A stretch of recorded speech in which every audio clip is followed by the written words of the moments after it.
didn't see the clock moving, so I was like, all right. I mean, Facts. Save a little bit. That shit was counting backward. Facts. But yeah, we getting ready, about to do this thing. There you go. Yes, sir. Man, Yes, sir. bro, Commanders. We got it. I don't know, bro. I know what you were saying, Severe, but the Commanders didn't even look that good against the Giants either. Now I'm like, shit.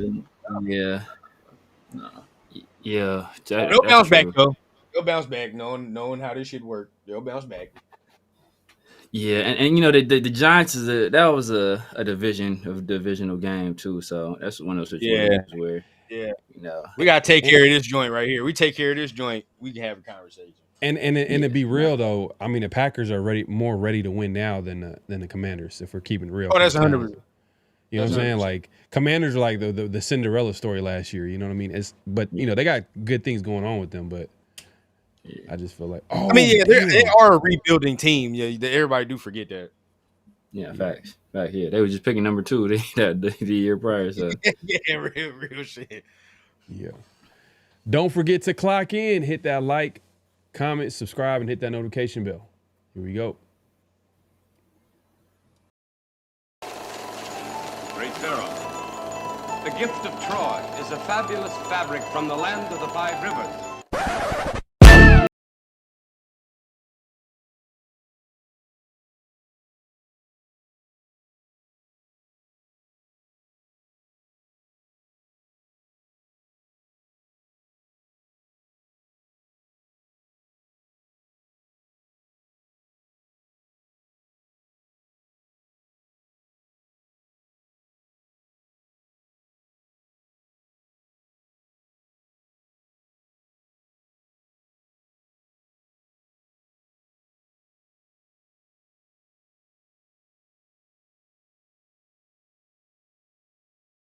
He's gone! 10-5 touchdown! Raiders! 2 years ago, when we came to Los Angeles, I really believed that the greatness of the Raiders would be in its future.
We are back for another edition of Around the Shield, and we got a full house. We obviously got Mint Beats in the building. Let me move this right out the way, man. My bad. I'm doing you skinless right here. Okay, let me fix it. All right, we good. All right, we good. We got Mint Beats in the building. He's back again. And I literally just remembered we got pick'em games today. So we got to definitely get into that. So we're going to get into that later on. And then we got the one and only Raider Rundown in the building. My God, man. We got a full house, man. Appreciate it. You already know the deal, man. Appreciate y'all. It's always fun. I don't know. I don't remember if it was last week or the week before, but I know I was on here before the game. So if it was last week, we had to do it again. You feel what I'm saying? For the good luck. We definitely had to do it for this week. I think it was the week before that. It was the week before. So, okay. Yeah, the week before. Yep. Either way, man, good luck regardless right. when we all Exactly.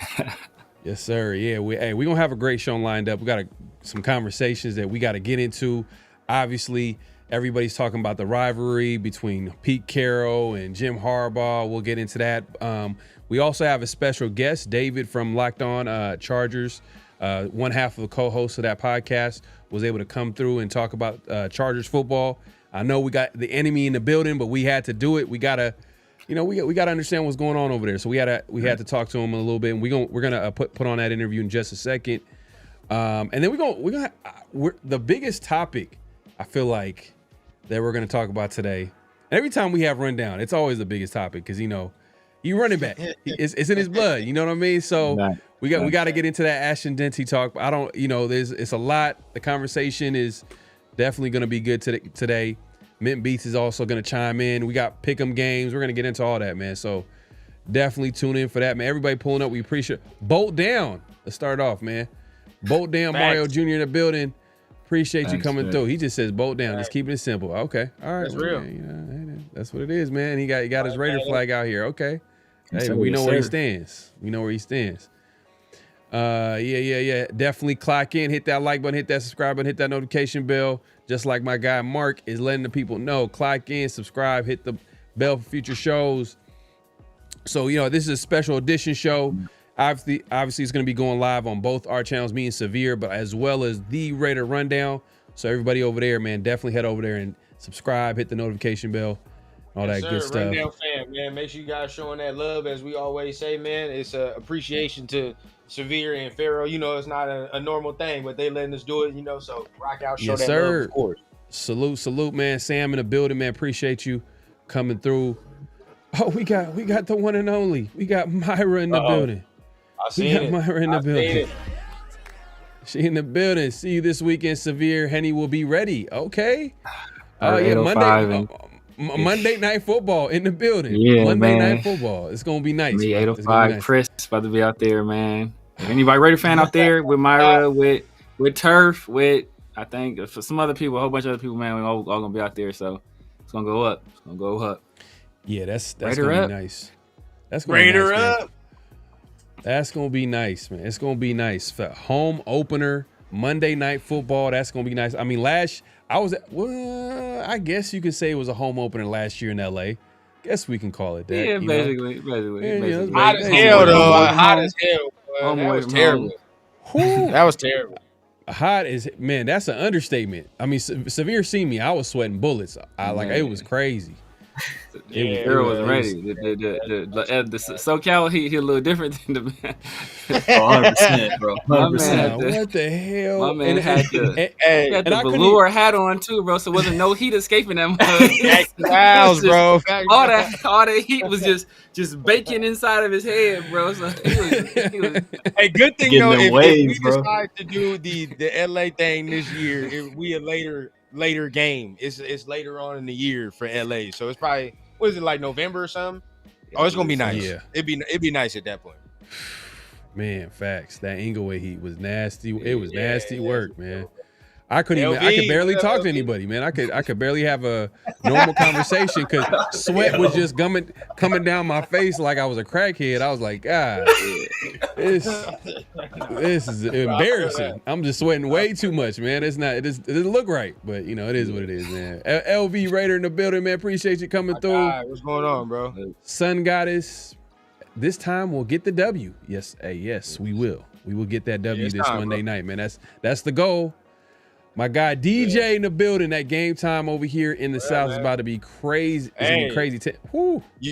DJ over here watching around the Shield, so he apparently getting prepared for Monday night. Because I know your ass on the East Coast. It is Thursday, sir. Exactly. It is late tonight for you. I know what time it is. Yeah, man. Nah, we appreciate DJ coming through. Everybody joining us, man. Always, we got people from all over just pulling up and supporting the show. Like I said earlier, man, make sure to clock in, hit that like button, hit that subscribe button, hit that notification bell. We're going live on all 3 of the channels, so definitely subscribe to all 3 if you guys are just joining. This is the first time joining us, so everybody just make sure to hit the like button, hit the subscribe button, hit that notification. I got to remind y'all because I'm trying to hypnotize y'all to do my bidding. That's what I'm playing. I'm just kidding now. Nah, but I got to remind y'all because sometimes y'all forget, and, you know, it's just what I got to do, man. I have to do it. But Raider Allegiance in the balloon. My man.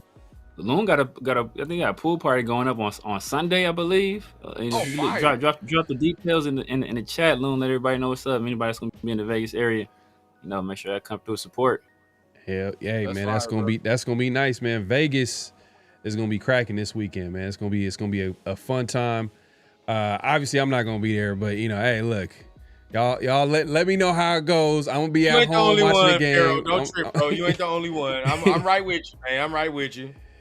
Yeah, but you know, I'm gonna go to like 1 or 2 games. I'm just trying to figure out which one. My boy's a big Titans fan, man. Shout out to him. He's probably watching this, man. But he's a big Titans fan. We gonna see about that game. I think it might be the following week. No. Actually, it might be in October, somewhere in October, I think. Maybe. Leo going to that game, if I'm not mistaken. I think Leo going to that one. So I might go to that Titans game. Go to that one. I might go to that one. If you end up going, holla at me. I might go. That's what I'm saying. All y'all going, and then y'all gonna be making that trip. I might just tell the wifey I might have to do that. I was thinking about, it, but now I don't know. I'm like that Indy game, that Colts game. Yeah. I was like thinking that might be an at least we gonna see a win with the Titans, bro. We gotta go over there with the Titans at least. Hey, we gonna see a win. Hey, the Titans they got a good defense. They got a good defense. Yeah, I want to give. They offense is ass though. They had a great defense last year. They had great defense last year. They were number 2. Mm-hmm. Yeah. Jefferson. And you know what? You know what? Hey, run down. You right. He a rookie QB. Patrick Graham gonna be cooking up something. You feel me? Like yeah. Get on over there. Let's just see a win. Right? That's all I want to see. Last game I went to was Arizona, dog. With last year. Ooh, damn. Yeah, I need more. I need a better win. I need an actual win or something. Yeah. Hold on 1 second, y'all. But yeah, man. How we feeling about the game, man? How we feeling about it, man? Like, you guys feeling good about the Monday Night Football game? About to set it up real quick. I actually have some confidence. Like I was telling y'all, bro. You know, I just watched the film on them, you know, before this, and it's gonna drop tomorrow. Shout out my guy Mike, but you know, blunts and breakdowns. Yeah, I mean, if you hear the talk, you're like, okay, these is world beaters. But then when you really watch it, it's like, you know, they weren't really getting all that much pressure on Patty Mahomes like that. It's like the weaponry wasn't really doing nothing. And you got to think Rashee Rice went out of the game with like the second drive. So Xavier. I'm sorry, Rashee Rice is already out. Xavier Worthy went out in the second drive. So then they really ain't got nobody. You know what I mean? Hollywood Brown dropping the ball, all the extra. So their offense is really where it's at, though. You know, that's really the bread and butter. But yeah, we got to stop them. That's it. Yeah, man. I think that like they really took the Kansas City defense, which I think is already like kind of downgraded too. I feel like they lost a couple of key pieces. I mean, their corners are totally different than what they were 2 years ago. How dominant they were. Obviously, Snead left last year and stuff, but man, I just don't feel like they were prepared for like that passing attack from old boy. You know what I mean? Like that OC, bro. Like he runs the ball like with a whole bunch of volume, and like I just don't think they expected Herbert to have a sophisticated, you know, like offense where he's throwing the ball 30 times and he has wide receivers. You know what I mean? Like I haven't seen like Justin Herbert with wide open wide receivers in his entire career. You know what I mean? He's always like the bucket throws. You know what I mean? But and to like I guess piggyback off what you were saying, rundown with their defense kind of getting bailed out a little bit. I agree with you regarding that because I feel like Patrick Mahomes wasn't hitting those field passes. There's so many guys that were open that were running, Patrick Mahomes typically hits those open targets, and Geno looks like he's in mid-season form, bro. I feel like he's going to be able to hit a couple of those to Trey Tucker and stuff like that, and also keep them off balance with that play action. So it's going to be a fun one, man. I'm excited. Yeah, for sure. We gonna see, man. But hey, look, like I said earlier, we did have a special guest in the building. We had Locked On Chargers co-host David Droegemeier come in and pretty much break down the team and tell us about what's going on over there with the Chargers. So let's not waste any time. Let's go ahead and check out that interview. We'll be right back. Hey, here we go. We got a special guest, man. We got the enemy in the building. We have the enemy in the building. I'm just joking. We have David Droegemeier in the building. He is one half of the Locked On Chargers podcast. He's the host. We appreciate him coming on, man. David, what's going on? How you doing? Doing very well, man. It's great to have football back. The long, cold, dead off season is now behind us, and now we get to do what we all love, which is cover our respective football teams. Yeah, no, definitely, especially ahead of this big time divisional matchup. I know the Chargers had a big win on the road. I guess. Well, technically, it was Brazil. home. It was Brazil, on the road at home. I don't know what. It's kind of a weird thing that the NFL likes to do with some of these teams, and when they go overseas and play these NFL games. But no, they stole our home game. Let's call it how it was. I mean, we got put in a neutral site in South America, and they took our home game from us. That's exactly what happened. But that's okay, because we got that primetime slot in front of the world, and we beat the reigning AFC Conference champions. There you go. Straight like that. There you go. Definitely a big time win. Obviously, Herbert. This is probably, people are saying this might be the best version of Justin Herbert this year, with obviously Jim Harbaugh leading the way. Like, let's start there. Jim Harbaugh, he was named head coach a couple years ago, and there's been a lot of excitement with him, especially him coming from Michigan, and me being in the Bay Area. Like, I seen what he was able to do with San Francisco and turn around that team, and Stanford, and he was also he also did his thing with I think he started his career with San Diego State. USD, University of San Diego. Oh, University of San Diego. Okay. Yes, there you go. So he has a track record. How's the feeling about Jim Harbaugh, the head coach in with the Chargers? Finally, that's the feeling from Charger fans, is finally we have an adult running the organization. We've had 3 straight first-time head coaches before Jim Harbaugh got in the building, and I honestly want to say thank you. Thank you to the Raiders, because it's all stemming from the one game that got Tom Telesco and got Brandon Staley fired, and that lit that fire under the organization and under the ownership that said, okay, now I have to put my money where my mouth is, and I have to go get an established winner. I have to go get a real, legitimate culture changer. And that's exactly who Jim Harbaugh is. He has won at every single spot that he has been at, from USD to Stanford to the NFL with the 49ers, and obviously at Michigan winning a national championship, and now back in the league. First year, flips a team that went 5-12 to 11-6 in one single season. The first year with Jim Harbaugh was all about beating the teams you're supposed to beat. And then in year 2, now it's time to beat the teams that not other people think that you can beat, but you are capable of beating. Because the Chargers, we all know it. They've lost so many one-score games, so many games that they should have never lost. They always found a way to lose instead of finding a way to win. And so Jim Harbaugh had to teach the Chargers how to win football games. Now they know how to do it, and they were able to get the personnel that Jim Harbaugh needs to be able to play the type of football he wants to play. Everybody is ecstatic. Charger fans love it. I think there's a strong leader that a lot of people have a lot of success in or a lot of trust in, because his track record of success speaks for him. Yeah, man. You're kind of speaking to that toughness that we haven't seen from the Chargers in years past. They did draft that young running back Omari Hampton. I know Severe, you were big on Omari Hampton coming out. I was as well. I was kind of disappointed that he went to the Chargers. I'm like, man, like they get a good player. Anytime a good player goes to a divisional opponent, man, I'm always like, feelings mutual, my friend. When Tom Telesco came over and got you guys Brock Bowers and then dipped after 1 year, I was like, what in God's green earth? How the hell does this happen? Because that dude is legit. Like, he is absolutely a phenomenal football player. No, definitely, man. In my opinion, probably the best tight end in football. But you know, I'm a little bit biased. But man, he's been breaking records ever since he stepped on the football field.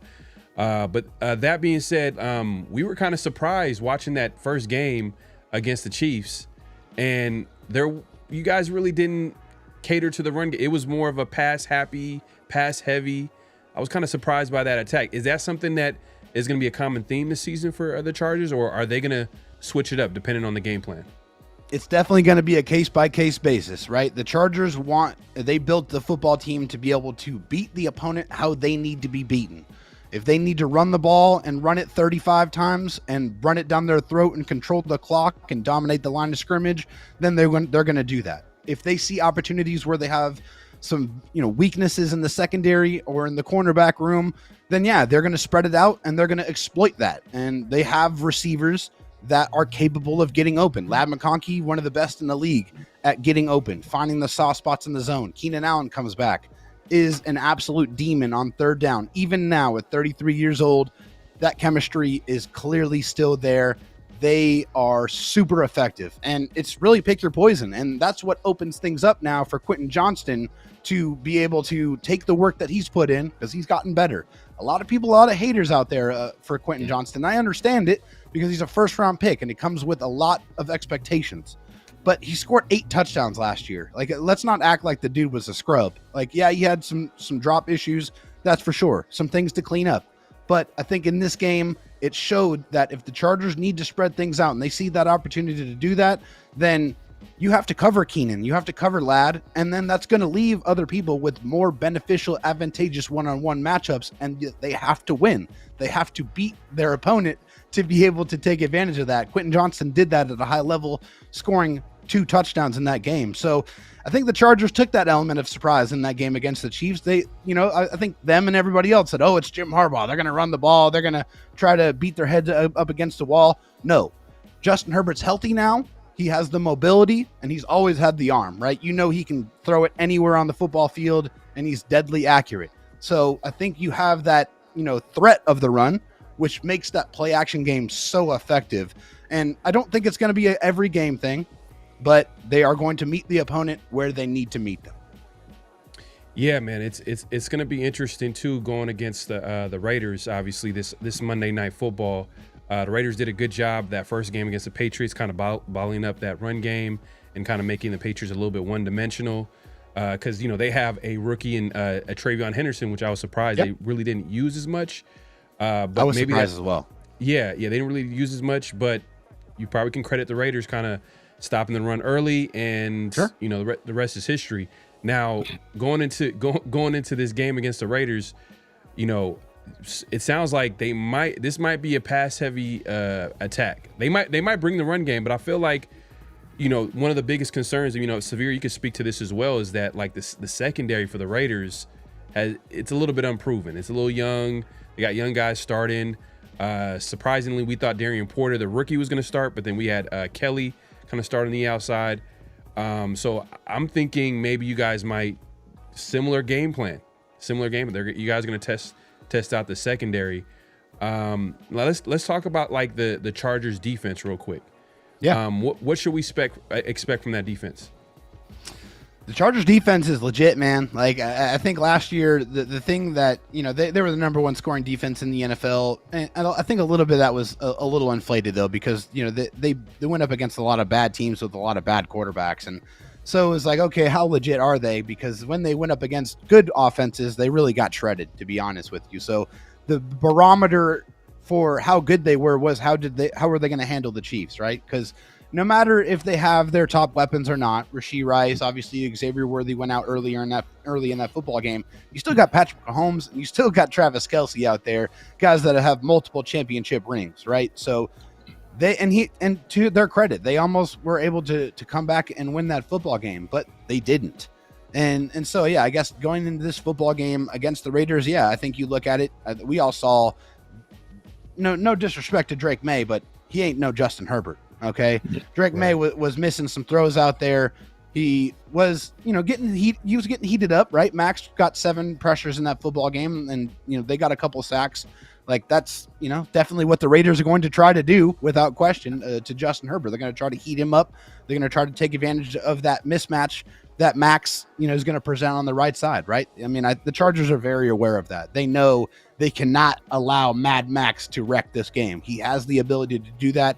He obviously has their full respect and their full attention. So it's going to be up to the other guys to be able to create some pressure on Justin on offense. But as far as the defense is concerned, they have playmakers at every level. I think on the defensive line, you have Tier Tart, who is kind of an underrated guy who had 3 batted passes in the game against the Chiefs. You have Khalil Mack, as I'm sure you guys know very, very well. He gets up for these games against the Raiders, man. He really gets up. I think he's had 3 sacks against the Raiders in one of the games that he played. So I think with the Raiders now, they have a legitimate head coach in Pete Carroll, a guy who's going to be in the Hall of Fame when he decides to hang it up, and a legitimate quarterback in Geno Smith, who has the ability to be able to make some throws for sure. This isn't, your Aiden O'Connell. This isn't, your backup quarterback. Like, this is a legit operation now. So this isn't a layup game. The Chargers have to come prepared. I think Ashton Genty started off in an interesting way. I think I heard a stat from your boy Q of the Locked On Raiders podcast where he said that he had 39 yards rushing, but he had 44 yards after contact. That's not a great stat. Like, not a great stat for him. So that just means that there's a lot of trouble there. The Chargers defensive line is very strong. I mean, they're going to be stout against the run. I think it's going to be up to Geno to be able to make some throws. And with the, I guess not knowing whether Brock Bowers is going to be out there or not is definitely going to affect the quality of the pass catchers that they're going to have to be able to attack this Chargers defense. I think if you're looking for vulnerabilities, it's probably the uncertainty in the secondary. I think just from the cornerback room, they're just finding a rotation there. I think Tardeep Still is a fantastic player on the outside. Dante Jackson's a ball hawk, had 5 interceptions last year with the Steelers. They have some quality players, but if you're gonna look for that vulnerability, that's probably where I would look at it. But beware of Derwin James on the blitz. He's playing a lot more in the slot, a lot more closer to the line of scrimmage. And as you guys know, I'm sure, Derwin James is a ferocious blitzer, so he's going to try to get in on there on Geno, and Geno is not the most mobile quarterback in the world. So the protection on your side is going to be a big key. If they can give him some time, then they'll have a chance. If he gets heated up, if he gets put on the ground 3 or 4 times, it's going to be a long day for the Raiders. No, definitely. So what do you guys linebackers? How are you guys doing that linebacker? I know. Yeah, so Denzel Perryman right now is dealing with an injury. He had an ankle injury. He went out, but they have Deion Henley, who to me is one of the best linebackers in the National Football League. He is one of the most well-rounded linebackers in the league. A guy that can blitz, a guy that can cover, a guy that like legitimately cover. Like him and Derwin James shut down tight ends last year. I mean, you look at the stats, it is staggering what they were able to do. 2 of the better coverage players in the league at their respective positions. I think Troy Dye is a solid football player. This guy's going to be probably playing next to Deion Henley while Denzel Perryman is dealing with that injury. He's a quality player. I think that he's probably a little bit more of a run stopper and a little bit more of a liability in coverage, but Deion is not the guy you want to go at. I think Deion Henley is a very well-rounded player and a guy who I think if he stays healthy could be in the running for an all-pro season. So assuming Brock ends up being healthy, would you guys deploy during James, or would this be a Deion Henley team? Oh, it's definitely going to be a combination of the both. Yeah, it's going to be Derwin James with his size and his speed and his coverage ability, and Deion Henley as well. And they might bracket him as well. Obviously, I mean he's earned that respect with his play last year, breaking all sorts of rookie tight end records. The dude's legit. And yeah, I know he didn't practice today, but that's not going to stop the Chargers from preparing to play against him. And if they don't, then great. But you definitely can't count on that because we play on Monday. There's still several days before we have to suit things up. You can get treatment, you can get a shot, you can get back out there and play. He knows this is a big game. This is a division game, guys. We know that. These division games are worth 2. Yeah. Extremely important. The AFC West lead is on the line. These games are super, super important. You need your stars out there. If he's not, it's going to be a huge boon for the Chargers. But if he is, they got to be ready to defend it. Facts. I mean, Yeah, speaking of needing your stars out there, obviously preseason, we all know you guys lost Rashawn Slater, ended up having to move Joe Alt back over to the left side. Where he has some comfort level, obviously, from his years in college. How did that right side hold up? And who do you guys have over there? Yeah, it's Trey Pipkins, a guy who's played right tackle for the Chargers before. He was a swing tackle last year, / guard. His more natural position is at tackle, and he has good football on his tape. I think in 2023 he played quality football. In 2024 it was a struggle for him. But again, he was changing positions from tackle to guard. It's not a very easy transition. No matter what. And also, we're transitioning at the highest level of football. Joe Alt is rock solid. 41 pass blocking snaps, not a single pressure allowed. That dude is unreal. He's like built in a lab. 6'8", extremely long arms, very strong. I mean, he's the 5th overall pick for a reason. I mean, they made him transition over to right tackle, and he was one of the best right tackles in football. One of the top, probably 5 to 10 right tackles in football. He's probably even better on the left side. And so I think if you're going to make your money, and we all know Max Crosby, and I'm sure this is why you asked, is because he lines up mostly over the right tackle.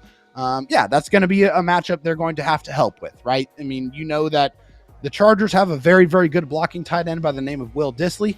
He was overextended last year because of some injuries in that room. Hayden Hurst was supposed to be the receiving option.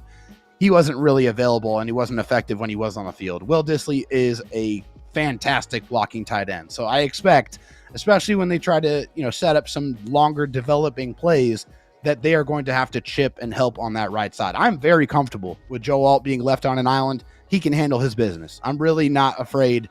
No disrespect, but I'm not afraid of anybody that's rushing on that left side unless it's Max Crosby, right? Max Crosby is the guy you have to stop. Everyone else you have to manage. Him, you cannot allow to wreck the game. Yeah, I am concerned about this the Chargers defensive line or their ability or Derwin James blitzing, because if you watch game 1 against the Patriots, they had issues against the blitz and stunts, especially on that right side. So it's gonna be interesting to see if the Chargers take advantage of that. As well as the inexperience in the secondary. But Keenan Allen, I thought he was retired. I thought oh man, he's on, because you guys didn't even sign him until Mike Williams got retired. Yeah. So you got when I mean by that is that the Chargers kind of chose the former Charger to go with, and that was Mike Williams. And for whatever reason, obviously he called it quits. Back issues. Yeah, back issues. And that opened the door for a former Charger comeback, Keenan Allen, who was with the Bears last season. How's he looking? Does he look like he's when I'm looking at the stat line here, he's 7 catches, almost 70 yards. It almost seems like him and Herbert kind of picked up where they left off. That's kind of interesting that he's able to bring that to the table when the Raiders try to bring back a former Raider in Amari Cooper. And a swing and a miss, that didn't work out. Literally, it's pretty parallel, Pharaoh. The Chargers bring back Mike Williams, he retires. The Raiders bring back Amari, and he retires. And it's what the hell is going on here? What if you had these feelings beforehand? Why'd you even give it a try? I mean, I'm sure. I think it was him trying to ramp things up, and he just couldn't get there. He was just and I think Andrew Luck talked about this too, because he was going through so many injuries when he was playing. He's man, just.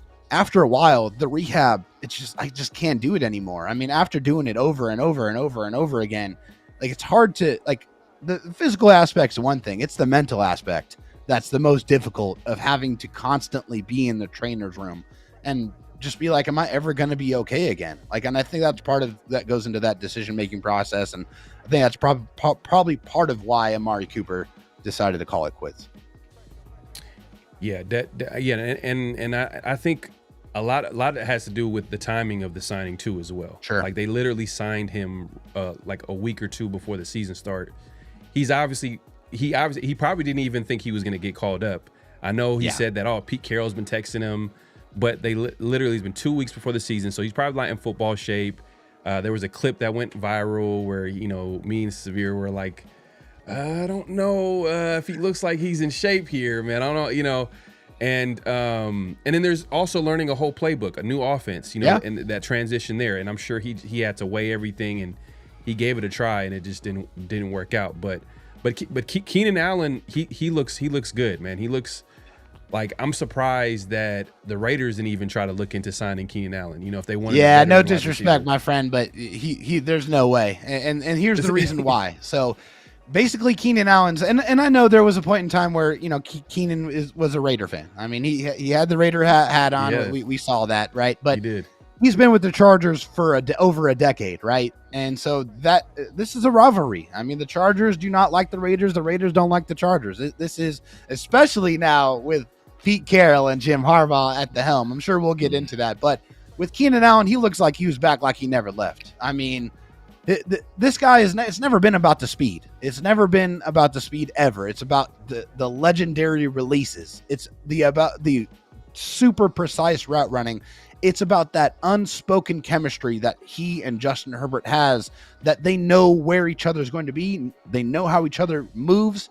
He knows exactly how to present himself to Justin Herbert the way he likes it, and Justin Herbert gets him the football, and Keenan is very reliable. I think of those catches, 3 of them went for first down. So on third down conversions. So 3 third down conversions, I think 6 for actually almost 6 first downs.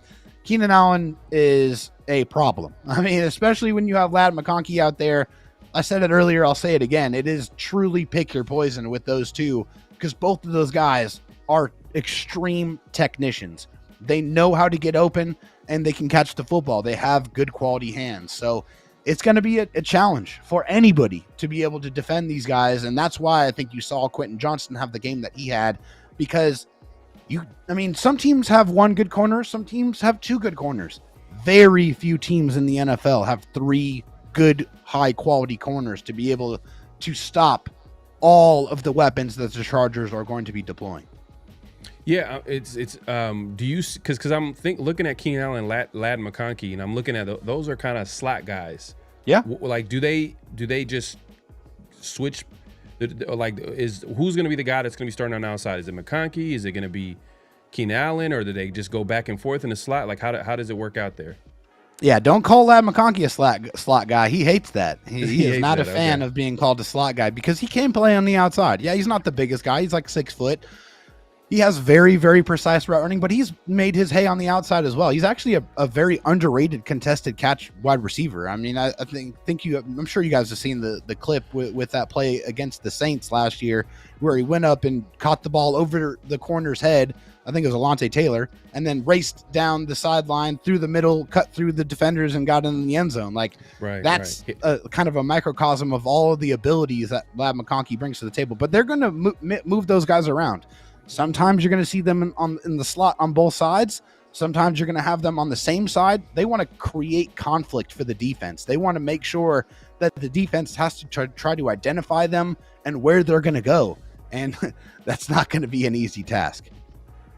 Yeah, and I'm also running, because I'm looking at the wide receivers here. I'm looking at Quentin Johnston, who, is a guy that, like, when people were questioning, I'm sure the fan base were questioning, and you mentioned that he's a former first round pick, but he had a really good game, couple touchdowns.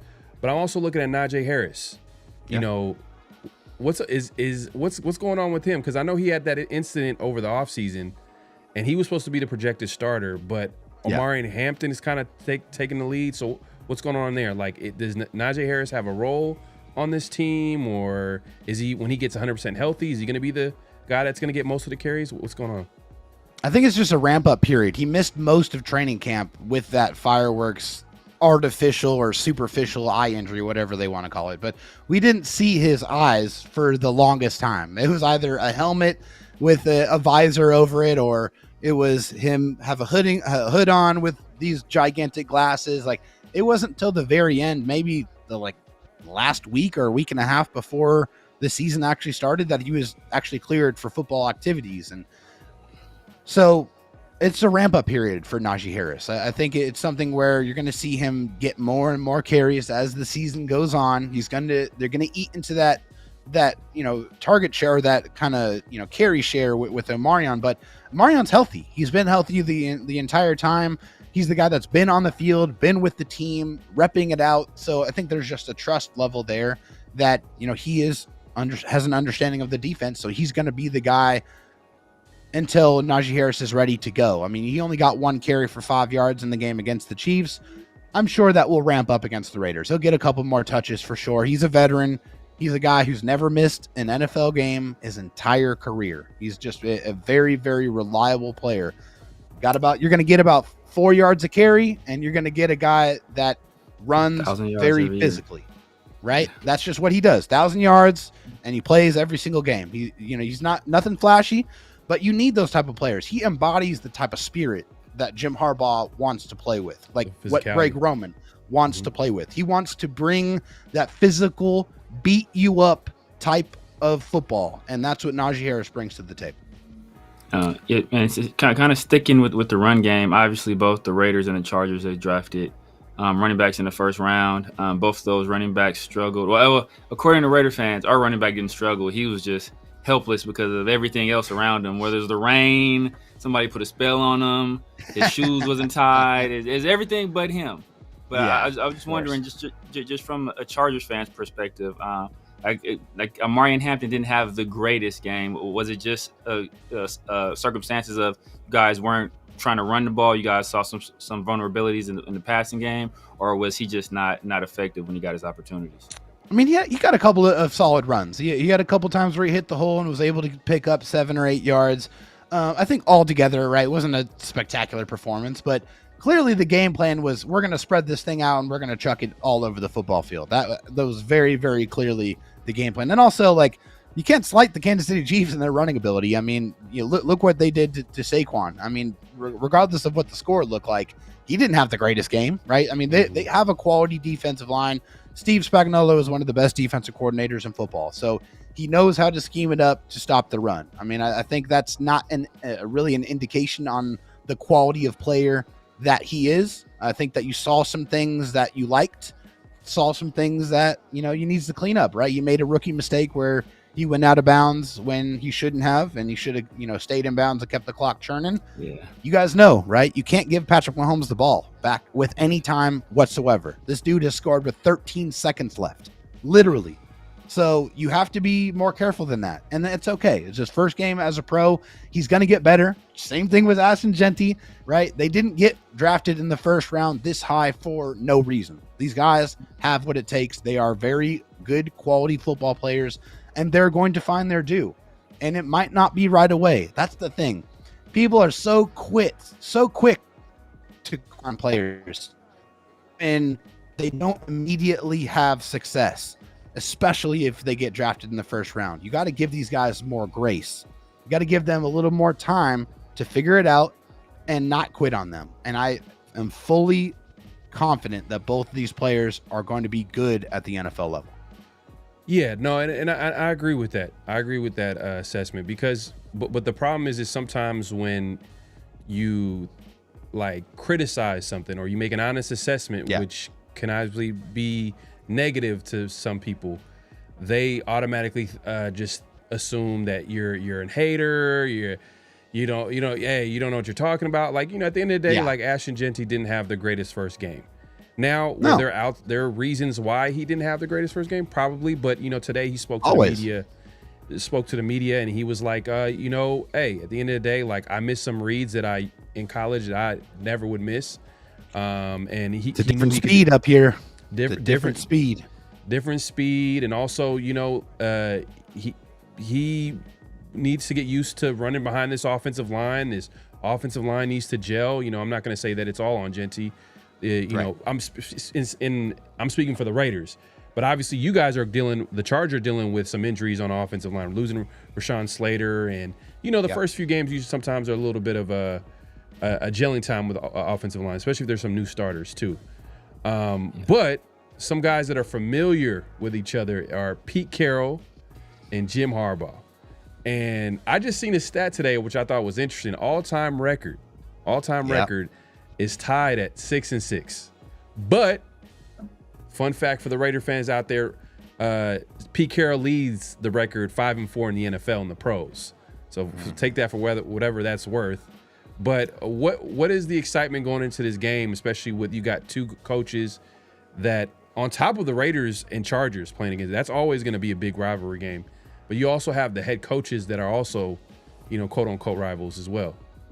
Oh, they definitely are. There's no love lost there between either of these guys. And I think it's because, and I've heard it, said a couple of times, they're cut from the same cloth. They believe in the same style of football. They want to run the ball. They want to be physical. They want to beat their opponents up. That's exactly how they want to play. That's the game plan. Now, obviously, that's not always going to be executed, right? But that's what they want to do. And so these two guys, whenever they lock it up, like that competitive spirit, that competitive fire, it takes over. They want to beat the other team. And they don't want to just beat them. They want to embarrass them. They want to wipe the floor with them.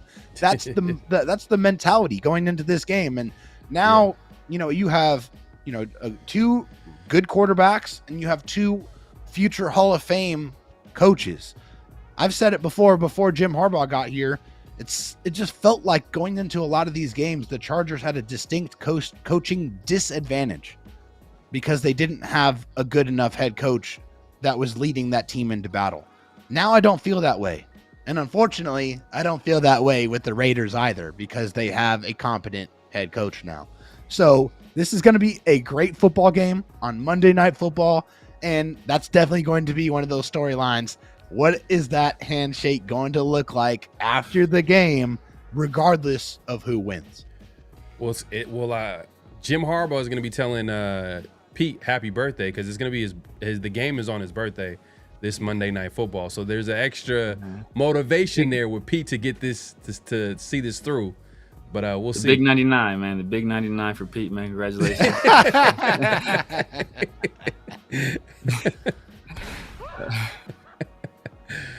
Yeah, man. Hey, look, man. Hey, David, man, we appreciate you coming by and really taking the time to talk about the Chargers. I know people watching are going to be like, man, we got a Charger in the building. What are we doing here? But no, we really appreciate him coming by and really sharing his knowledge. We got to get a score cut. We got to get a score prediction. Oh, I always forget that, man. Yeah, go ahead, David, man. What is your score prediction for Monday Night Football? Chargers Raiders. Yeah. Okay. So yeah, this is gonna be a good football game. I really do believe it, but I do feel like the Raiders are gonna have some trouble with the Chargers wide receivers, and I think because of Justin Herbert's mobility, because of his health, he's gonna be able to extend plays a little bit more and be able to throw the ball down the football field. I think it's gonna be a little bit of a higher scoring game. I'm gonna go with 31-24, but I have the Chargers taking the victory, going 2-0 to start the season. So you got 34-24 is the final? No, 31-24. 31-24. 31-24. Okay. Yeah. Okay. I guess you would on the low end of high scoring affair. I mean, I want to call it a high scoring affair, but it's almost there. Considering the Chargers defense and these two teams earlier in the season, I think that's where I like it to be. Okay. Any predictions of what's going to happen in the game? Like, is this going to be a Marion Hampton game? Is this going to be a Justin Herbert game? Like, what do you foresee happening in this game? I'll give you one of my keys. I got to save them because I still have my own show to do, guys. Right. But one of my keys here is I think the Chargers are going to attack the Raiders with their tight ends. I think you're going to see a guy that was inactive in week 1 play in week 2, and his name is Rondé Gadsden II. He's our 5th round pick, a guy that the Chargers traded up to secure. He is a legit pass catching tight end, and the New England Patriots had over 70 yards receiving from their tight ends. Hunter Henry had a great game in that one. I think that's a vulnerability that they absolutely should exploit. I see Tyler Conklin. I see a Rondé Gadsden getting 75 yards receiving and a touchdown between them going up against the Raiders. All right, man. You heard it here. David Droegemeier, man, appreciate you coming by. Host of the Locked On Chargers, man. Great show. Everybody watching, man, the show will continue. But, hey, like I said, David, man, appreciate you coming by. Thank you guys for the invite. I appreciate it. Have a good one. Take care. Have a good rest of your season, except for on Monday night. All right. We back.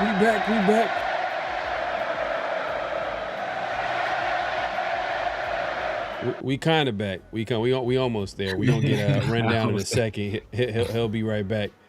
But hey, great interview. Appreciate. Here we go. We got rundown in the back in the building. But great interview with David, man. Appreciate him coming by and talking about the Chargers.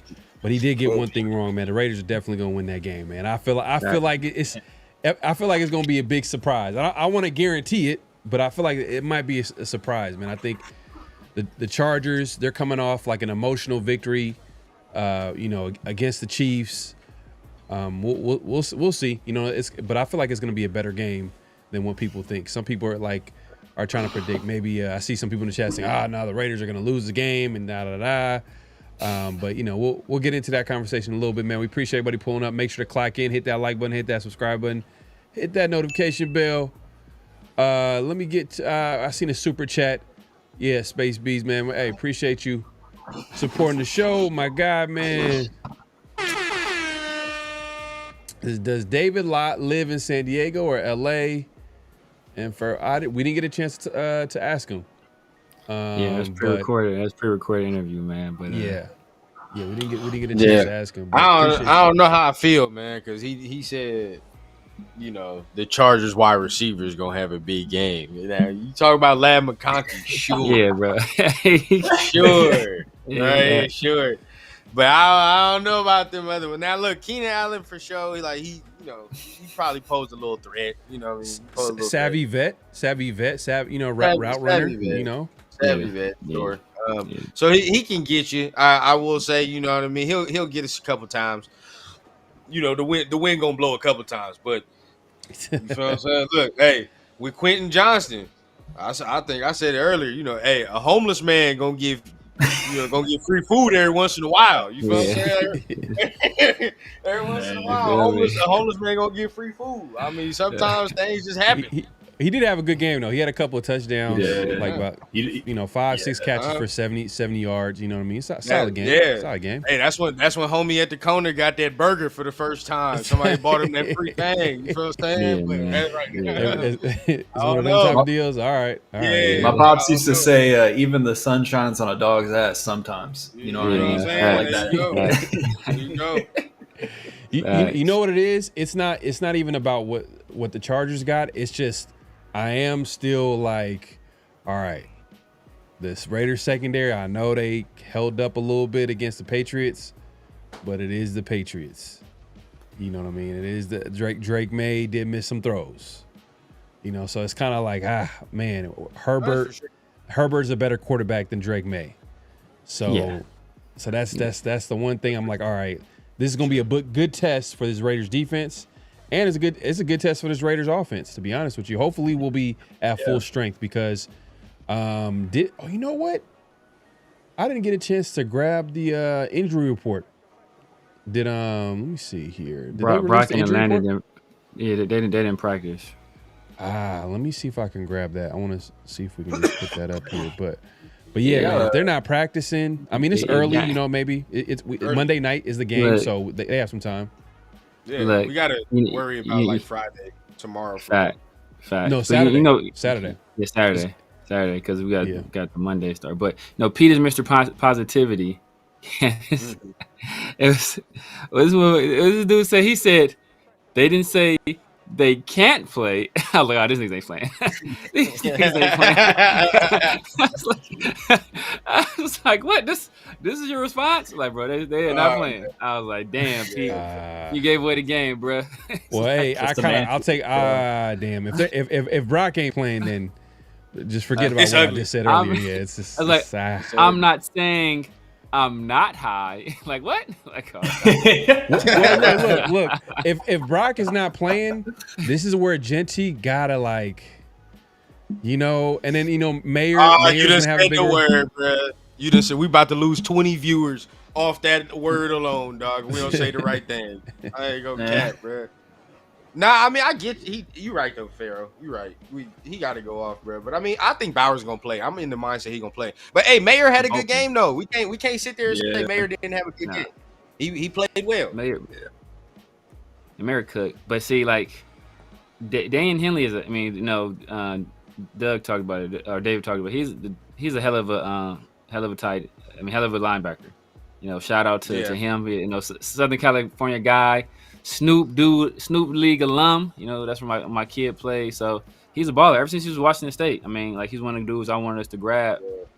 He's a monster. So and they got Derwin James. So I think just having if Brock and him are out there, that creates more of a matchup issue because anybody worried about Ian Thomas.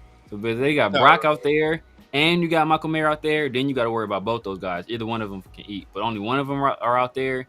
Then that kind of frees Derwin James up to kind of be a rover and just and it's gonna be tough. 100%. 100%. Yeah, I think that I think we're gonna have some for him though, because even with Ian Thomas not really being someone that I guess strikes fear in defenses, it's if he's wide ass open, he catches the ball. That's all I need. And I feel like we saw a lot of looks last week where the tight ends were wide ass open because of the play design. And you don't need to be. I mean, he's a talented dude. He's definitely a reserve tight end, but he's talented enough to be a second or a two on another team. So even I think the thing that we're gonna run into is who's gonna be stretching the field off the line of scrimmage. So we might see more bunch formations with Thornton or Tucker trying to run through their defense to create space, because I feel like Brock was doing a lot of that and creating separation for other tight ends or wide receivers last week. But I mean, and with Ashton Jeanty, it's at least we knew that the box was there was 8 men in the box every damn snap, pretty much. You know what I mean? I don't think he had a good game, but I think also the Patriots tried to be like Bill Belichick, or at least Mike Vrabel was I'm going to be Belichick right now. I'm not going to let you beat me with him. So we're okay, well, we'll beat you with everyone else that you think is not a problem. You know what I mean? And I don't think the Chargers are going to be that set on stopping the run. If it costs them, Dante Thornton going for a 90-yard touchdown, you know what I mean? I think they're going to be smarter. Jesse Merrick, he's an exotic coverage guy. You know what I mean? I feel like we're going to see more of that and some exotic looks. But I don't think Ashton Jeanty is not going to have more than 40 yards this game. You know what I mean? I don't think that's going to happen. You never know, though. The Chargers could go into it and try to say, okay, we're going to try to take away what you did last game. And what did the Raiders do? They were extremely pass happy. Play action, though. On the play action. Yeah, play action. Yeah. But see, but the thing is, if you look at it, because the Raiders didn't run well. So at some point, if you're not running the ball well, people don't respect the play action if you're not running the ball well. But what the Raiders did was, by virtue of their formations and how their O linemen were selling the play action, that's what made it effective. They weren't not necessarily worried about Ashton Jeanty. They were somewhat worried about Ashton Jeanty, but it's not like they're the entire game. At some point, they're all right, bro, you got to show me. You got to show me.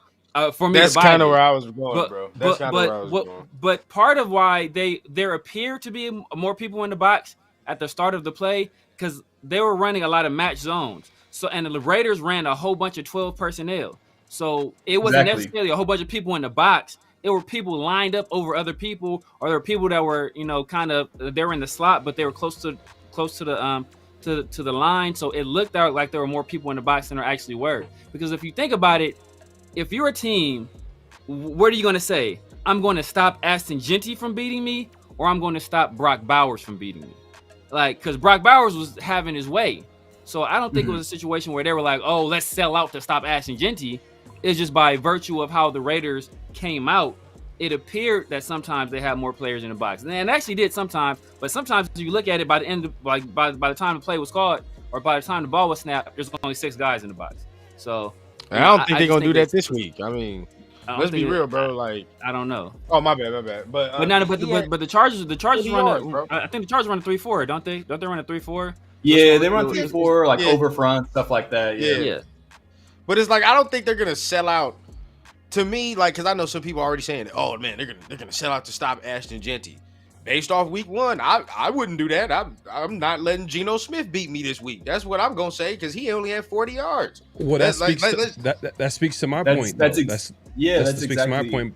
Yeah. What I was trying to say is that like the Chargers are going to try to take away with what the Raiders did well on offense, and what was it? What did they do well? Throwing that down the field, whether it's play action or obviously just passing it down in regular formations. But what I'm trying to say is that this is going to be a big game for the offensive line to get right. Every game is going to be that. So hopefully the Raiders can make some adjustments, and hopefully we can see a better Ashton Jeanty, because he came out and said today, he admitted like, hey, look, I needed to be better. You know what I mean? Oh my God. Missed some reads. No. You know what I mean? And Ashton Jeanty is an Ashton Jeanty hater. Ashton Jeanty is just Ashton Jeanty. Man, it be your own people. That's they say it be your own people. He's literally himself. It's like, dog, you'll say something like that, and then the player come out and literally say kind of the exact same thing in the media thing, and then it's crickets after that. Nobody says anything, bro. Nobody tells you anything after that. You still stupid after you say some shit. I never understand it. But honestly, bro, like, he's right. Pete said it. Pete said something like that in his presser. He said, "Oh yeah, he was too juiced up." I think we talked about it. Nah, he was tiptoeing. That's keep it real. He was tiptoeing a little bit. Now that is combination of the line saying like, "Oh yeah, I don't trust my own line. They getting their ass whoop up there." You know what I mean? So I get it. I want to find the correct hole, but at the same time, bro, like, and I heard some people making jokes like, "Oh yeah, this is every week is Penn State." No, motherfucker, this is a step above Penn State. These dudes are NFL athletes. You don't have time to stutter step to the hole, bro. There is no time to do that. You're not Le'Veon Bell. You're not, you know what I mean? Some Shady McCoy, some of these guys. That's not his skill set. He needs to get going and get downhill. So for him, bro, like, some of them runs, like Severe was saying, bro, he left chunk yardage out there. Now that one where he slipped, that's the only run I attest to the rain. That's it. That's the only one I'll be like, oh yeah, that's, you know, it was slippery. You know what I mean? I would have wanted to see what he would have did there. But other than that, there's a couple, he left some meat on the bone. Pause. Yeah. I mean, like, there's potential for big plays too. It's not like, it's like if he makes the correct cut on certain runs, and we went over the film. We went over the film yesterday, but like, it was situations where, it's like one man to beat, and then it's just, at that point, it's just you and the safety, and can you outrun the safety? And if you got to run the safety, that's a 6. You taking it to the house, like, that, and then you break one of those off, your stat line looks a whole lot different. You go for a 60-yard tud. I was like, all right, you're looking at the end of the game. Okay, game. The stat sheet, the box score looks different. You feel a lot better about it because you've seen them make a big play. Even if you got, it's the Darren McFadden syndrome. I don't remember it all. I know Darren McFadden was getting stuffed plenty. I don't remember him because I just remember him shaking some dudes and then he running away. Saquon syndrome, bro. Saquon do the same thing, bro. You looking. He'll have like a 70-yard run, but the rest of them only be like, 5, 4-yard runs, maybe a couple little bangers here. He's going to get one of those. McFadden was boomer bust. Hell yeah. But Saquon though, he kind of gets you in the pass game too. Yeah. Like, he gets you. Yeah. McFadden. I wish they used McFadden more in the pass game. I felt like he had. It was a different era. I feel like. He was kind of stiff though. He was hella stiff. He was kind of stiff. He ran super high. Hey, don't talk about my GOAT like this, man. Nah, bro. I love my guy. McFadden had that jailhouse build. McFadden had that jailhouse build. He was 230 at the top. He was 160 from the leg. Real deal, bro. Bro was built like Johnny Bravo, dude. It was crazy.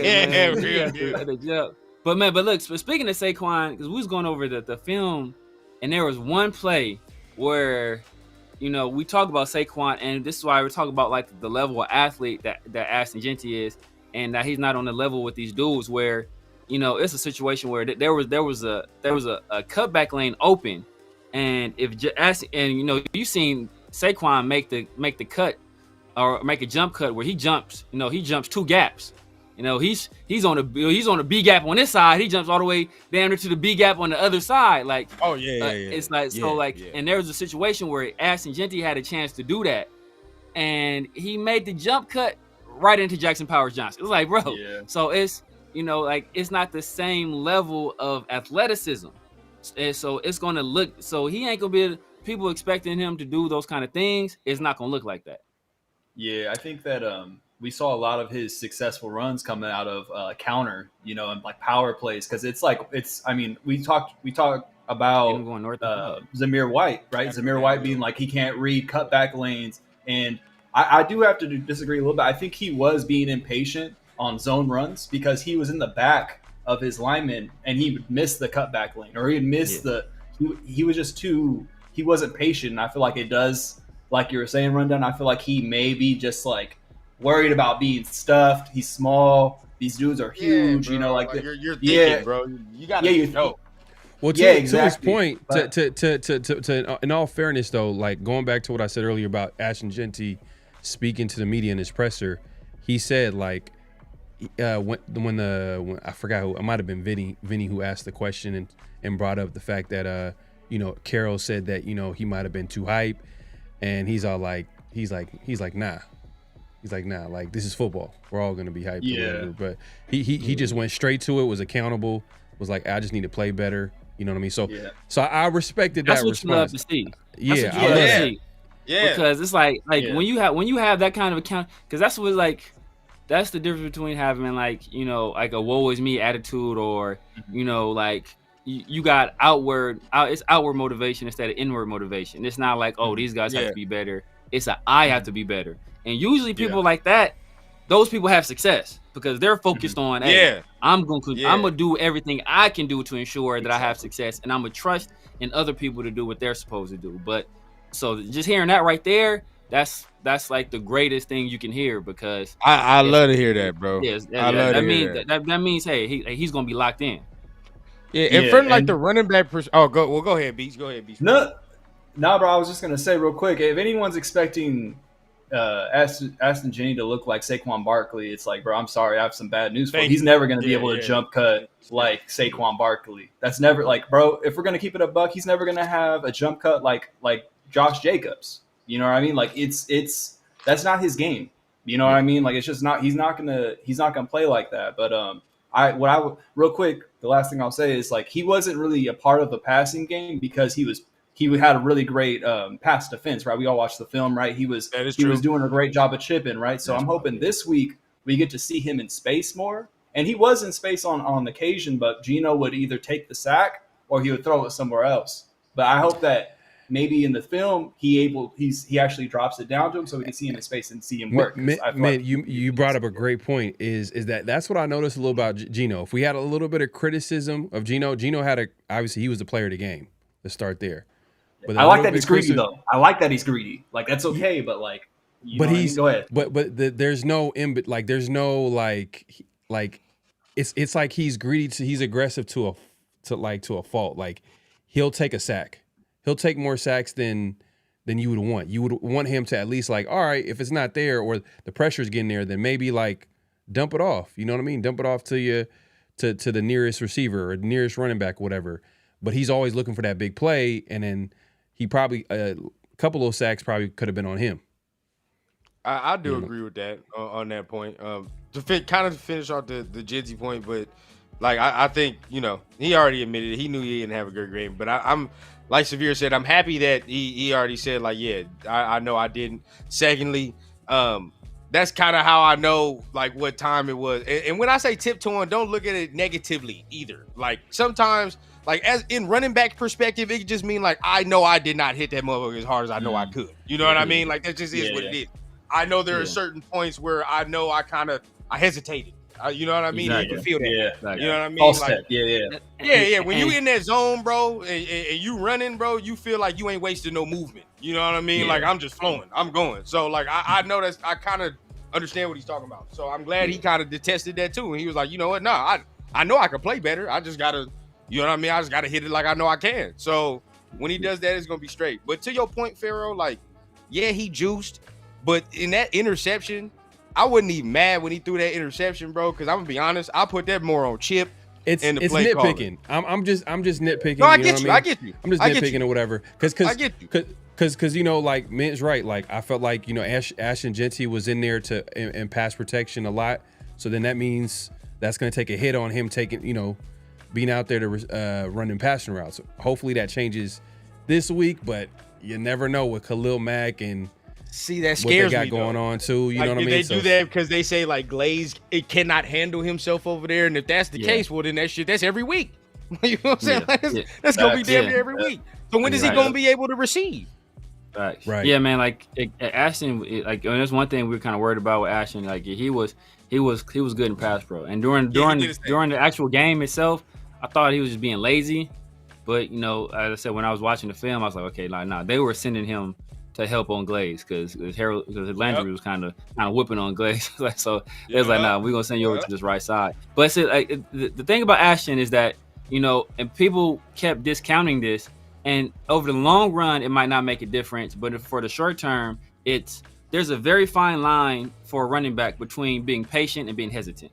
There's a fine line, and it's like part of that line has to do with the speed in which you make decisions. When you're making decisions in the Mountain West, it's a whole lot different than making decisions in the NFL. So the speed of the game is completely different. Warp speed. Yeah, so some of the stuff you were able to do and get away with down there, and the patience, that clock got to speed up a little bit, where you don't want to be in a hurry and like impatient and overrun a potential hole or make the wrong read because you're trying to move too fast, but you can't be too slow. So no, there's a fine line, and a lot of that is instinct and feel. And just experience and what you've seen in the past, and also understanding the guys in front of you and their tendencies. And if you see a guy, hey, you know what? I see him already, or the anticipation. I see him starting to turn. As soon as I see those hips turn, and I'm cutting right off the back of his jersey, I'm through this gap. So like that's something that we hope gets better. But a lot of that is like just feel for the game. So as he gets used to the speed of the NFL, we're hoping that improves. But the thing I'm worried about as well is that you guys talked about Geno taking sacks sometimes and not dumping the ball off. Is there a trust issue between Geno and Ashton in the pass game where he's like, I'd rather take this sack. I don't think it's that, bro. Than dump it off. Nah. Wide open, Jeanty, dog. Like he's looking at Michael Mayer, he's looking at Brock Bowers, he's looking at Thornton, running wide open because we saw it, bro. Like Tucker. Yeah. No, I'm saying you guys. I know. Pharaoh was worried about the sacks he took, and instead of dumping it off, because they say you don't go broke, putting money in the bank. You feel me? But see, and this the thing though, and this the next thing. Like I think we talked about it before we went on too. Like I do understand the pass blocking aspect of it. I get that too. And he did score a rushing touchdown, beautiful, right? But like as the coaching staff, as the play caller, we all, and even us at home, we understand the man is not running the ball well. We get that. He's not having a great game to his standards. What else? How it's 2025, dog. There are other ways to quote unquote run the ball with a running back. You feel what I'm saying? Like you want Pat dump it off to him, like we just said. Where's the screen game? Let's hope that get it. I was hoping we threw some screens at him. They was coming. They was coming a little hard. Pause. But they was they was coming, bro. You feel what I'm saying? Like they was rushing. They was rushing tough. You feel what I'm saying? They was rushing tough. So I was like, okay, let's throw a screen at him. Let's get him out in space. Let's get him with some blocking in front. Let's get busy. You know what I mean? So I'm hoping we see that this week. I'll discount it if it's week 1. Sure, we just trying to get the dub. And this week I want to see that. In this one game, we're going to continue this conversation. I just got to address these super chats, man. Man, shout out to my guy, Space Beast in the building, man. Appreciate you supporting the show as usual, man. As always, man. Coach says they will play both play. I think you're referencing Landon Roberts and Brock Bowers. Now, what he said was he said that they both want to play. They both are preparing like they want to play, but he didn't really come out and say that they are going to play. So like if you pay attention to the wording of it, but we'll see, man. It's still kind of early. Monday Night Football, we won't really know. Like that, Rundown was saying that final practice is Saturday, so that's gonna be because it's a Monday Night Football game. Everything gets moved up by one day, so that Saturday practice, that's when we'll like kind of know that like if he's gonna play or not. And then he had another super chat, man. Appreciate you once again. He says, I watch on Apple TV, really appreciate the horizontal. Okay. All right, man. All right, man. Hey, look, we said pause. All right, man. First of all, pause. Man knows what he likes. First of all, pause. His YouTube straight missionary. He's like, Yo. He went triple platinum horizontal, bro. I'm telling you. Crying, bro. Man, hey, man, Space Beast, this is all your fault, man. You started all this, man. Now, but hey, man, appreciate the super chat. But hey, look, it's only one game. It's only one game. Factuals. It's only one game. It's gonna be a long season, and then we'll have like a real like, all right, this is what Ashton Genty is. And I think a lot of the criticism is fair, but also the people on the extreme end are like, oh, it's over. The sky is falling. Ashton Genty, like, that's down. true. You can criticize something. You could give an honest assessment of something and be like, hey, you know what? Didn't have a good game. Yeah, the offensive line didn't play well, but he also didn't play his best. Exactly. And you know what I mean? He also didn't play well. Don't change it. He didn't play well. It's all right. It's okay to say. At the end, he was about to say he also didn't play well. He also didn't. What? He didn't play his best. Like, nah, he didn't play well. He had a bad game, and it's fine to say. Look, I've been a JPJ guy this entire offseason. I've been going. He had a shitty game. Oh my god. He played bad. Bro. He played. Shitty game. Parham played bad. If it wasn't for Parham, JPJ would have been by far the worst player in the offensive line, bro. So you know, bro. he had a that bad third game. full quarter But looked rough for Parham. that happened. Parham, there's that no doesn't mean I excuses think for that one, JPJ is a though. bust. That don't mean I think Nah. he's trash. None. It just he had a bad game. Genty had a bad game. That don't mean he a bust. That don't mean he's not going to be a good player. He just had a bad game. Like he's a professional. It happens to the best of them. I hope all y'all know Severe Slick. He skipped over one name. He said, "Yeah, JPJ had a bad game. It's just one game. Genty's just one game." He skipped over Parham for sure, as he should. Parham's the worst. Parham played the worst. He had the worst of all the offensive linemen. He should.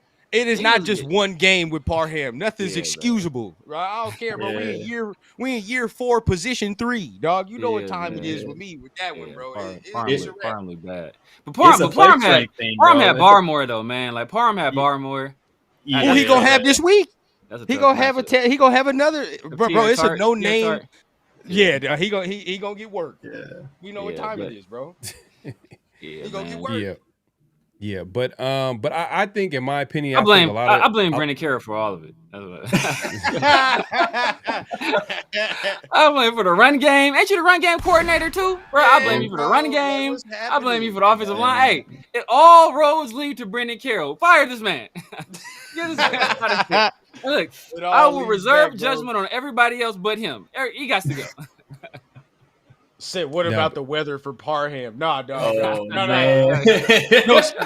Hey, that's crazy. He didn't have the right size spikes on his cleats. Yeah. Apparently, it must have been just him looking at his numbers. Yeah. I feel like he looked decent in the first half, but then that second half, it was like Barmore just came and took he's like, oh, I'm just bigger and stronger than you. Yeah. And like he just took over the game, bro. You know what I mean? It was wild. With JPJ, it was them stunts, bro. Like he's not picking up stunts at all. I mean, we saw it real time. You don't even need film for it. It's like, dog, we looking. It's like him and Meredith not passing off stunts and blitzes. Chargers for sure gonna cook some up this week to try to test to see if they got that right. They're gonna be throwing blitzes on that side. They're gonna be throwing stunts. All that. Stunts. They're gonna, Blaze was messing up over there too. So that whole right side, dog, they gonna test that whole right side. Yeah. But the another thing though is that Meredith individually, when he had his assignments, he did well. He went terrible. But there were situations where he was overhelping. Where hey, you know what? Hey, you see Parham on this play, he don't need no help. Once you see he don't need no help, you got to peel back and help the guy to the right of you. And he wouldn't do that. He'd just be. That's one thing you don't want to be out there. Like you don't when you're a defender. Your coach tell you, bro, don't be out here covering grass. When you're a blocker, bro, don't be blocking grass. Like, you got to find somebody to hit. And that's something that JPJ is great at. JPJ will peel back in a second and mollywop somebody. Like, and like get a rib shot on him quick. Meredith don't do that. He'll just be standing there shuffling and like, bro, find somebody to hit. Like, like you can't go forward because it's gonna be too many men downfield. So, bro, you gotta turn your head, you bro. Work back. You gotta find some work, bro. Yeah, I mean, there you go. Put your head I on the swivel.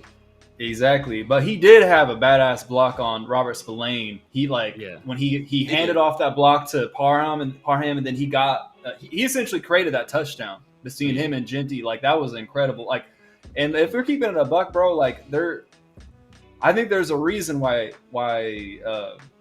old boy's playing right guard, man. Like, I just don't think he's that slide protection that we're talking about, right? Where Meredith goes left and then JPJ stays in like everyone shifting left, bro. And I don't think that's just a Jordan Meredith issue. I think that's old boy, man. Like, and I mean, I hope that like, honestly, with any offensive line, right? The first month they're gonna have to learn how to play together, right? Because they're getting the most snaps they ever got. So I'm not really truly worried about it because I feel like between the 5 of them, I feel like we can make it work. We can have at least a mediocre line. You know what I mean? We just need a mediocre line so Gino can get the ball out of his hand and we can create some space for Ash and Genty. But I truly have a lot of confidence in Chip Kelly, just like being able to scheme us to make us a competitive unit. You know what I mean? But like, I don't know. There's definitely a lot of room to grow for sure. I have confidence that Meredith. I mean, because I don't think Meredith played terrible. Like, so I think he was like okay. I think he played good. Yeah, he was okay. He didn't play terrible. He was okay. So there's room for him to grow. So I'm confident in that. JPJ, right guard. He's never played right guard. You know what I mean? So we feel he can grow. You know what I mean? DJ Glaze, he has to. There is no other choice. I would like to give him that. Yeah. Hammer about to drop. We about to drop this hammer. That is the only. That's what I'm saying, dog. And that's where I get concerned, though, because it's like, that look, setup. Meredith is cool, bro. Like, it's his first time playing center, and even that first game, you like, okay, we can build off this. Cool. You know what I mean? Yeah. JPJ, it was bad, but you understand that. You know what I mean? As we hone in, we'll be straight. Dog. Again, this is year 4. How are you the worst one? How? You feel what I'm saying? Now, Colton does what he does. That's what you're supposed to do. You know what I mean? As the veteran of the squad. But again, who else he's the second veteran dude on the O-line. And we sitting here, I mean, fuck the PFF grade. We our own eyes. We're watching it. And the man is getting his ass whooped, still having the same problems in year 4. You feel what I'm saying? All this, what happened to all the weight they said he gained? That did nothing against Christian Barmore, dog. Zero, zilch. Nothing. No, to be fair though, like I heard that it wasn't a weight gain. It was just that he was always at 300 pounds. Like he was like a recomp. Under. Yeah, like it was just I don't want to call that a typo, but it wasn't his real weight. Oh, it wasn't that he gained hella weight. Like it's impossible. Like that would be impossible. He went from 285 to like 315. I'm talking about Meredith. No, I'm talking about Parham. Parham, yeah. He went from like 315 to like 330 or something like that. I want to say, right? Something like that. He was under. They listed him under 300 pounds. 290 something, right? I think out of college he was 290 something, but in the at the combine he was 300. He was barely over. I think you know who spoke about this. I think it was Q Myers. I think Q Myers spoke about this. Yeah, you're right. You're right. Yeah, he was like so him he and gained that 300, but he's originally like his original weight's like really like 290 something. Really, then like we gonna be real. Maybe like coming out maybe coming out the draft, but like he's since gained weight. You know what I mean? Wait, okay. He didn't gain all that weight all in 1 year. Is what I'm trying to say. Like that's either way, we're sitting in the low 300s. You feel what I'm saying? We sitting in the low 300s. Everybody else is sitting at that 330 damn near. You know what I mean? Like 285 coming out. Yeah, well, say did not see that. That's what they got him listed at 332. That's what I'm saying. He went from like 315 to like 332. They got him listed at 332 right now. Yeah, but when was he listed at 315 though? Like probably last year, I want to say. Yeah. I think he was listed under. I think he was listed under 300, bro, for a minute. Like he was listed under 300. He was 285 when he was a when he was a senior. I don't know. He do be a little slender, bro. I ain't gonna cap. He do look a little slender. Yeah, like he was sub 300 pounds. Like O-line standard slender. Like if we talking about life, like good for you, but like O-line standard. Like, you feel what I'm saying? Like O-line Right, standard. right. He do look a little slim. Nah, man, he been eating with Amari, bro. So he good. He good, bro. Shit. Hey, They're racing each other to the Amari fridge, Cooper. bro. Yeah. You know, Don't get Amari me started Cooper on real that fan. Don't Real get me quick. started on that one. Real quick, LS got a question. He says, what are your thoughts on Meredith being too small to play center? I've seen a lot of the narrative this week, but he's the same size as Rodney Hudson was. Nah. Yeah. I mean, they moved him to center because they feel more comfortable him playing center instead of guard. I'm not sure That's going to be a about matchup thing, bro. Like, I mean, if you have Hayward from the Steelers lined up on you, yeah, he's going to get cooked, but, like, you don't want to put him in that situation. Luckily, like, he has guards next to him, you know what I mean? He's not going to really be isolated like that. He's more of the help.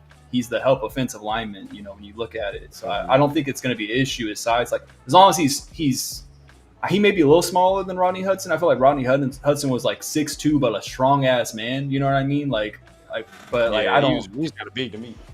Yeah, but like I don't think it's going to be an issue, him being too small to play. It's just going to be a matchup thing. Nah, yeah, I don't think it's about no size for real. Now, I do. He needs to get better, and this is what's going to piss me off because the reason he got moved to centers, Pete said he communicates well, right? Like that was one of the things that he said, the communication. But the communication was trash in week 1 because we wasn't passing off stunts. So that's the one thing that he's got to improve. He's got to improve upon that, bro. But as far as his size, I don't think it was a problem. I saw him moving some people. Yeah, and like Jason Kelce, you think Jason Kelce, he's probably one of the best centers, you know, to play. Probably the best center if you think like this for sure, like the 2020 era. From 2010s, sure. the 2010s, he's for sure the best For center. sure. So and he was like 300, 305. So he wasn't the biggest guy either. But you know, obviously he played in a lot of zone schemes. But now I did see on a few plays though, like I don't know if it was Milton Williams or Christian Barmore. Like, you know, you see the movies where like the bully got the nerd like hemmed up on the locker, like with their feet off the ground. I seen a few plays where they had this boy Meredith's feet off the ground, like he kicking his feet like dangling. I'm like, bro, you guys to do something about this, man. This is embarrassing. But for the most part though, like he played well. He played well. I think he had a good game. That's good. Hey, he said Hudson was about 10 pounds bigger. Hey, that's the difference, though. It's a little bit difference, man. 10 pounds, especially if it's muscle. Yeah. I mean, you lift weights, LS. You throw an extra 10 pounds on that bench press. The reps look a little different. The reps look a little different. So, go try to go 10 pounds over your max. Jason Kelce, 6'3", 295. Yeah. I was about to say that, man. 282. That's like it's some crazy. Chip Kelly years. Yeah, that's some Chip Kelly years. Crazy. He 295. Yeah, man. But yeah, man, we appreciate everybody coming through. Make sure to clock in, hit that like button, hit that subscribe button, hit that notification bell. So, hey, let's get back to the game real quick, man. Like, we got the Chargers, obviously Monday Night Football. We had David from Locked On Chargers come by and talk about the Chargers, and we got now. But now let's get into the nitty-gritty. Let's keep it real. Going into this game, do the Raiders have a chance to win this game? I know before a few minutes ago or 10 minutes ago, I was like, yeah, the Raiders are gonna win this game. Then I was looking at Brock Bowers, his injury situation, Landon Roberts.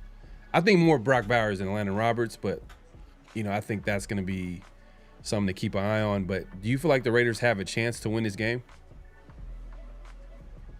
Let's start with rundown. Let's go rundown. Yeah. I honestly, bro, there is a chance to win this game. I honestly do think. You know what I mean? Of course, I was watching and catching the love fest that was going on in the first 30 minutes of the show. The Chargers, you know what I mean? Everything was peaches and rainbow and all that extra.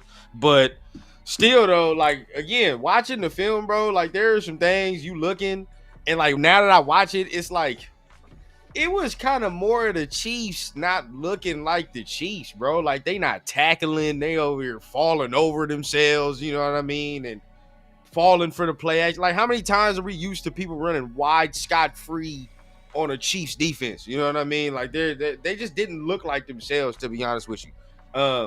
Bad game. I think it was a real bad game for them, for real. They executed, give it to you, but, like, I know your man's talked about one of Quentin Johnston's touchdowns, but on the first one, dog, if you watch the film, it's because Trent McDuffie falls. He slips on Johnston's first touchdown. You know what I mean? If you really look, the spacing on it is trash. If McDuffie's there, Justin's probably not throwing that ball. You know what I mean? So that's just some example. You look at them defensively. The only one that was really getting pressure was Khalil. And you know what I mean? If you chip that for real, Patrick was back there. He had time to do his taxes a little bit back there a little bit. So, you know what I mean? And if that's the case, bro, what can Geno do? You know what I mean? Now, if Brock Bowers don't play, that's going to be a hit. That's going to be a hit for sure. But again, they didn't have Rashee Rice. They didn't have Xavier Worthy. You know, Pacheco's trash to me. So we have better weaponry, I believe, than KC does. You know what I mean? Even to this point, this might offend some people. But at this point, today, right now, Michael Mayer is fucking better than Travis Kelce. I don't care what you can say what you want. You can say what you want. But to this point, right now, today, bro, I've watched Travis Kelce his whole career, dog. What I saw the other day is ass. Not good, bro. He don't look the same. But either way it goes, bro, I think we can move the ball on them. It's about you can't let your boy run the ball all over. The thing. Justin Herbert's gonna get up out of there. He on a wave this year where he ain't gonna wait for nobody to not get open and take a sack or nothing. He's getting up out of there. And once he starts moving, that's where I get worried. Like he gonna start finding some people out the pocket, and that's where I get worried. Man, hot take though. I mean, Travis Kelce definitely doesn't look like the same player. Like he just looks like a guy out there. He doesn't look like the same number one tight end that he was all them years. And we've kind of seen the decline too. And then to be honest with you, a lot of his focus is kind of like, you know, and some even Chiefs fans have talked about it. Like I remember Chiefs fans like, we need to get our money back because this dude's, he admitted to saying that like, hey, that a lot of his focus has been taken, instead of focusing on football, it's been like off the field stuff that he's been doing, you know. And he came out and say that. So you know what, like, you know, it is what it is. That's a Chief problem. I think the Chiefs, obviously they were injured at wide receiver. You know, they got Rice and all that. I think he's missing, like, I think he's suspended the first 4 or 5 games. He coming back, of course, when we play him. Of course, man, that's how it works. But it is what it is. But Mint, man, like looking at this game, is this a game where you feel like Genty? I know we talked about it a little bit earlier, but like, do you see Genty kind of being more involved in the run game? You think they're going to make it a point to get the run game going, especially against a tough defense like the Chargers? Yeah, I feel like the complexion of this game is going to be impacted by just like Brock Bowers' availability, obviously, because that's going to impact how much spacing we're going to be able to create from our passing game out of 12 personnel with our two tight ends. Because we're still going to use 12 personnel regardless, but it's just like you're compensating Derwin James probably on Brock Bowers, you know what I mean? And like when you have someone like Derwin James kind of getting like essentially taken out of a play by your best player on offense, it's going to allow for Ashton Genty to get some space. You know, I would hope so. You know, I hope he'd be able to find some space. We'll see, but I feel like there's definitely an opportunity for him to show that he's, I don't know, just following, like getting used to running in the NFL, because I just don't think that it's been a smooth adjustment this far. You know what I mean? Just from the preseason to this, but I'm not about to call him a bust or anything like that. My expectations have never been really too high for him either, though. So I'm going to keep that a buck. Like I expect him to be a good running back, not a generational running back. You know what I mean? But I feel like, I mean, we can get into that another time though. But I can't believe this dude. But yeah, man, how dare he? How dare he? All right, man, bro. This is his last time you on here, bro. You can't deal with this. Yeah, bro. Yeah, I'm getting worse.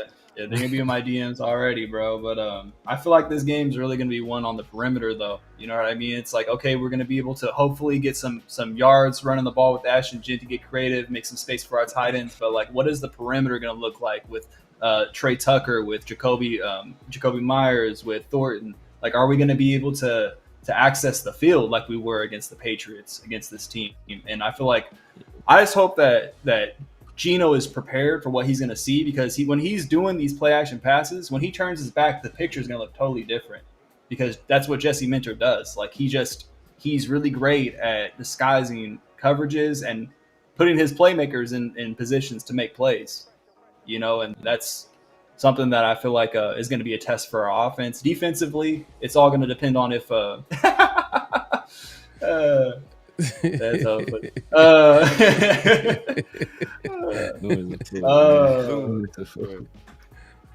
But no, it's going to really depend on if how much help they send Max's way, right? Because they have Pickens now that's going to be on his side. It's like, is he going to be triple teamed? Is anyone going to be able to win off of being, essentially just one-on-one? Can you beat your man? And I feel like we're going to have access to Herbert by collapsing the pocket and stuff like that. We saw that against the Patriots, and I feel like we're going to see more of that this week. But I just don't have a lot of faith in us stopping Lab McConkey. I don't think we have a guy is Caillou Blue.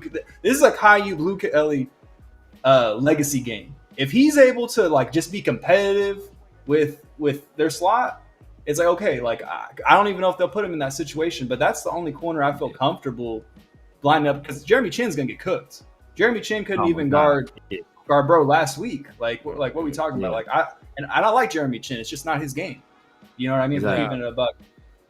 And Keenan Allen too. It's like I feel like Keenan Allen, like Stokes, that could be a nightmare as well if Stokes falling, which he's gonna stumble at least twice a game. You know what I mean? And hopefully that shit ain't on a comeback. And then no, you're right, bro. You're right. This is a legacy game for Blue Kelly. You're right, bro, because he going against Quentin Johnston. Maybe Quentin Johnston get 200 yards. You know what I mean? To the D-Cam gulags you go. That's where I'm at, right there. Yeah. Yeah, so it's gonna be interesting, man. It's gonna be we can't even do that, because if we do, who we throwing out there? Darian Porter? I ain't gonna. It might be time to get this hosing, bro. Like this might be time, bro. Yeah, drip or like, drown. As Gunner said, man. Drip or drown. Yeah, we know, bro. We got to make it happen. Yeah, man. Yeah, put him man. on. Put him on. Put him on Johnston, bro. Like, I mean, let him compete. I would feel comfortable. I don't know. No. Yeah. Nah, bro. He too light. He too light in the ass for Johnson, man. I think Johnson? Yeah, I think too light in the ass for Johnson. Well, he's like 6'3", what, like 210? Is that what Quinn Johnston is? What, yeah, where's Darren Porter? Darren Porter like 190. he got. Nah, he's do like got a gain weight though. Yeah, bro. Like, I think he is a big motherfucker though. I will be honest. Porter's a big motherfucker. I won't say that. I seen him in person. He is big, but he do. He might got to gain a little bit of that. But I don't think they want to play him at all until we get to like the Titans. Yeah. You feel what I'm saying? Yeah, but you see what I mean. We don't have an answer. We don't have. Oh no, and nickel, hell no. We don't. We ain't matching up. You know what I mean? Like that's my worry. What's Buddy name? He's from UCLA. It's severe guy, man. He a severe guy. That ain't my guy. Oh hell!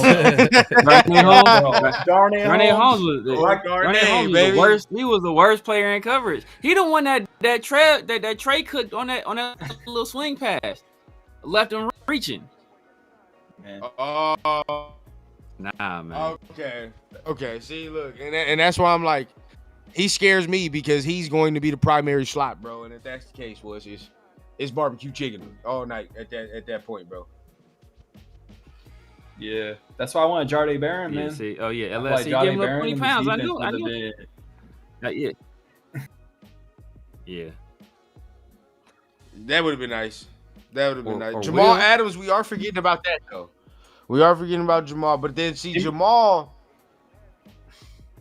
I'm not looking at him like coverage thing. Like I'm not looking at him like he's gonna be like this coverage monster though. You know, like that. That's my thing. I think the rundown's audio went out. But yeah, if you haven't already, make sure to clock in, hit that like button, hit that subscribe button, hit that notification bell. You know what though? I think the underrated aspect in this game is that what we seen week 1, I felt like we're gonna see all season is that the fact that the Raiders coaching staff is gonna be a big plus every game. We're gonna have that on our side. I feel like the Raiders got a good coaching staff. Pete Carroll and the boys, Patrick Graham at defensive coordinator, and now we got a Patrick Graham. I mean, like on offense, like we got Chip Kelly. Chip Kelly looks like he's a good offensive coordinator, and he's gonna bring everything all together. So even with a Brock Bowers out, I'm interested to see what Chip Kelly does on offense. Before, like, I'm not gonna lie, before the way I looked at it was like if Brock Bowers went out, let's say it was last season, it was like, oh, it's game over. Like, should we even watch the game? It's like it's literally Raiders don't have a chance. Now it's kind of like, okay, what will Chip Kelly do to cook up something to free someone up? That's what makes you so confident, Rundown, in saying that Mayer is a better option at this point than Kelsey, because you know that Mayer, he has a good chance that he might have his breakout season this year. You can throw in Trey Tucker in there as well. You know, like these are guys that you feel good about, not just because it's their third year, but it's also because Chip Kelly is gonna give them some opportunities to show their skill set. So I think the coaching staff going into this game, I feel like it's even. Like if you could argue, is it better? You never know. You know what I mean? Like, we talked about this. I think I was on the show earlier, bro. It's close. This is the first year we go into games, right, where you're like, we're not severely out-coached, or we're not looking out-coached. You feel what I'm saying? Like, Mentor, I'll give it. Mentor is like one of the best defensive minds in football. Greg Roman's solid. Hell no. But Chip, hell no. he's one of the best. I think he's one of the best up and coming young DCs in the league. Oh, Mentor. Oh no, Jesse Mentor. Yeah. Mentor's cool. I was like, Roman, no. I'm not taking the cheese on that, bro. I'm like, hell no, bro. Roman's solid. Roman's solid. He's all right. I'm thinking about the Chiefs. I think coach for coach, I think we got the Chargers. I'm thinking about the Chiefs. I'm like, oh, hell no. But coach for coach, I think we got because Harbaugh and Carroll, even at Carroll's advanced age, I think that's oh my close. God. I think that's close. I think Chip Kelly blowing Roman out the water, but Roman, look, say what you want about Greg Roman. Everywhere he's gone, he found a way to get the best out of, especially the quarterback position. He didn't find a way to run the ball. He didn't find a way to get the best out of the quarterback position, whether it's Kaepernick, he did it with Lamar, and now he's starting to do it with Herbert. Yeah. And then Jesse Mentor, like I said, I think Jesse Mentor is one of the best young minds defensively in the league. He's going to be a head coach within the next four years. And it's just what I'm trying. I'll add on to what Severe, because I know why y'all calling Roman trash. It's because there's a cap. There's a plateau. Exactly. There's a cap, bro. Eventually, you're gonna have to replace him. But like when it's a young offense, young quarterback, he's done well with like those mobile quarterbacks. I mean, Herbert's kind of been in the league for a little bit, so it's kind of interesting that that Harbaugh went that route. But Harbaugh wants that identity of running the ball, that physicality, and he's familiar. Roman is his guy, like from his days with San Francisco. And his brother even went ahead and hired him to develop Lamar Jackson. That was like Lamar Jackson's first offensive coordinator. So, but I think Chip Kelly might be better. But it's a little bit. I'm just gonna throw it out there. I'm gonna say Chip Kelly's is better. So that's why I'm like, all right, you know what? The Raiders, you could argue, might have a better coaching staff. Pete Carroll, their head-to-head matchup. Pete Carroll, he's 5-4 in the NFL, 6-6 all time if you include college. So it's like, okay. All right, it's just the talent now. Okay, all right, this is where like, all right, shout out to LS. He said, I don't feel good about this game if Brock Bowers doesn't play. And then I'm gonna ask, why do you feel that way? Because now that puts pressure on who? That puts pressure on everybody on offense to step it up. Do we have the guys to step it up? And this is what my main thing, Rundown. You seen when I've been going out in social media talking about the Raiders wide receiver room. It's a lot of unproven commodities in there outside of, Myers. Do we feel good about their potential? Cool, that's fine. But like, what happens if you have to count on Dante Thornton to like get open? You know what I mean? Like Calvin Johnson. Exactly. You took the words out of my mouth, Severe, man. Man, and this is this gonna make, and because we debate about this heavy, right? But I stand on my two guns. Number one, I'm glad Trey Tucker did his thing. The route that Trey Tucker ran to even get open on that touchdown was a beautiful route. Number one, he left Buddy in the dust. I think if Brock does not play, he'll probably see more targets. I would like to see him with that. I still don't believe in their corners over there, bro. I think their corners suck as far as the Chargers. I firmly believe that. Yeah. But like as far as like Jack Bech, bro, I continuously say I want to see more Jack Bech, bro. I want to see more Jack Bech. I don't care, bro. He every time, you know what I mean, he's on the field, he at least makes a catch for a first down and keeps the chains moving. At least something. Yep. You know what I'm saying? And I know we always talk about the separation, but when he's in the game, he's by himself. I don't know what else to say. You know what I mean? Like it's not like he's not by himself. Yeah, and the catch he got was like on third down too. It was on third down. It was an important catch, bro. And he only had four. He only had 4 snaps last game. So yeah, but that catch I is like more. Geno had like 8 seconds in the pocket, and it was kind of a scramble drill. He was smart because he found a hole. He found a hole in his zone where he just sat down. He just sat down like I'm just gonna sit here, and I'm just gonna wait, make myself available. See, at least I like that. You know what I mean? Be consistent. Exactly. At least we showing that now. You know what I mean? So like he found $100 on the ground. Like he didn't go out there and make $100. He found $100 on the ground. All he had to do was pick that thing up and put it in his pocket. Like that's all he did. Yeah. But so but hey, he did what he needed to do. But but to Rundown's point, if Brock Bowers doesn't play this game, I think we see a lot more Jack Bech. And I think we use Jack Bech in some of the same ways that we would use a Brock Bowers, where he's kind of like a Y, kind of like why we move him around. Hey, you might see him. You might see him in line sometimes. You can for sure gonna see him in the slot sometimes. Like I think we're gonna move him around and do some of those same things, and that's gonna be the ultimate test. If he out there looking ass, bro, I'm done. Ain't no coming back. I give you that. Ain't no coming back, bro. Ain't no coming back, bro. This is the test. Ain't no coming back. Hey, the way you're talking about it is basically you're basically backing up Steve Smith's point about Jack Bech. Oh yeah. Sure. But that's why I think hey, he has those skill sets. He has those same skill sets. He's kind of played that position before. Obviously, at a different level. He's willing to stick his nose out there and bang bodies. Like, hey, I'm good with that. But what you worry about is as the wide receiver position, it's his speed. You know what they say? It's the fastest to get paid, and it's the fastest that gets laid. And he ain't fast. So, you feel me? Yeah, that is a fact. That is a fact. Now, look, I'm with you, Pharaoh. I've been with you on Twitter, man, because they've been on you about the wide receiver position, bro. They've been trying to fuck him up.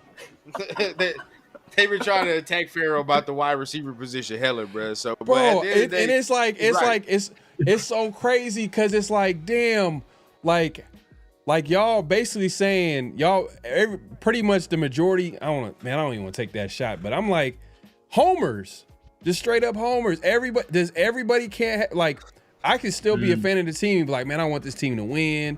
Oh man, I want them to win the Super Bowl, but yeah, this needs to be improved. They need to play better. You know what I mean? But if you say anything that they feel like is a slight to a player, oh my God, they're exactly, bro. You're a hater. You know what I mean? Like, what?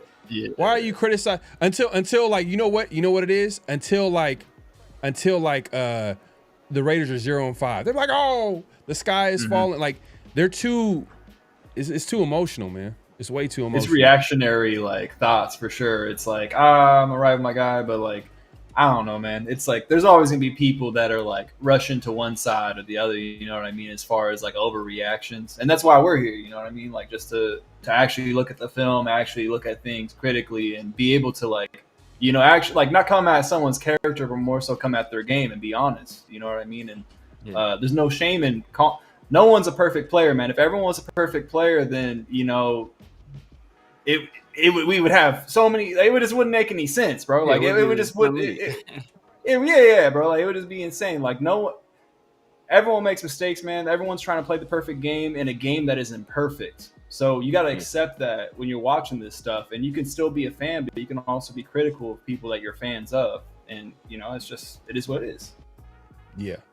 Yeah, man. It sounds like even David had to admit that the Chargers secondary is a little bit suspect as far as their corners. Good, so yeah, they're not good, bro. There's only one dude on the secondary that's straight, and it's Derwin James. And even him, we don't think it as good as he is. We don't think of him as no cover guy. He's not no cover dude. Even if he had to cover Brock Bowers for 4 quarters, I still like Brock Bowers in that matchup. I'm not even gonna cap to you, even if they did that. So, I mean, I don't know. But I think Jordan Candy against them. Exactly. I mean, Derwin was getting cooked by Renfro back in the heyday. Oh, that's fact. You know, to the point where they had like NFL Top 100, and he just or was it NFL Top 100 or I think it was an interview. It was an interview. He was all like, "Oh man, Hunter Renfro's one of to cover up his you know what I mean, he couldn't hang with him." Was he talking to Brandon Marshall? Was it Brandon Marshall? Was it Brandon Marshall he was talking to? No. It was Pivot. Like it was a Pivot. It was a pivot. Okay, it was a pivot. Ryan Clark was like, "What?" He's like Hunter Renfro. Like, he's like, "For real?" Yeah. He's like, "Yeah, that boy good." But you see, Hunter Renfro got a different level of like shiftiness than Brock. Brock runs good routes, and he's like, "Oh damn, I didn't expect him to move as fast as he does."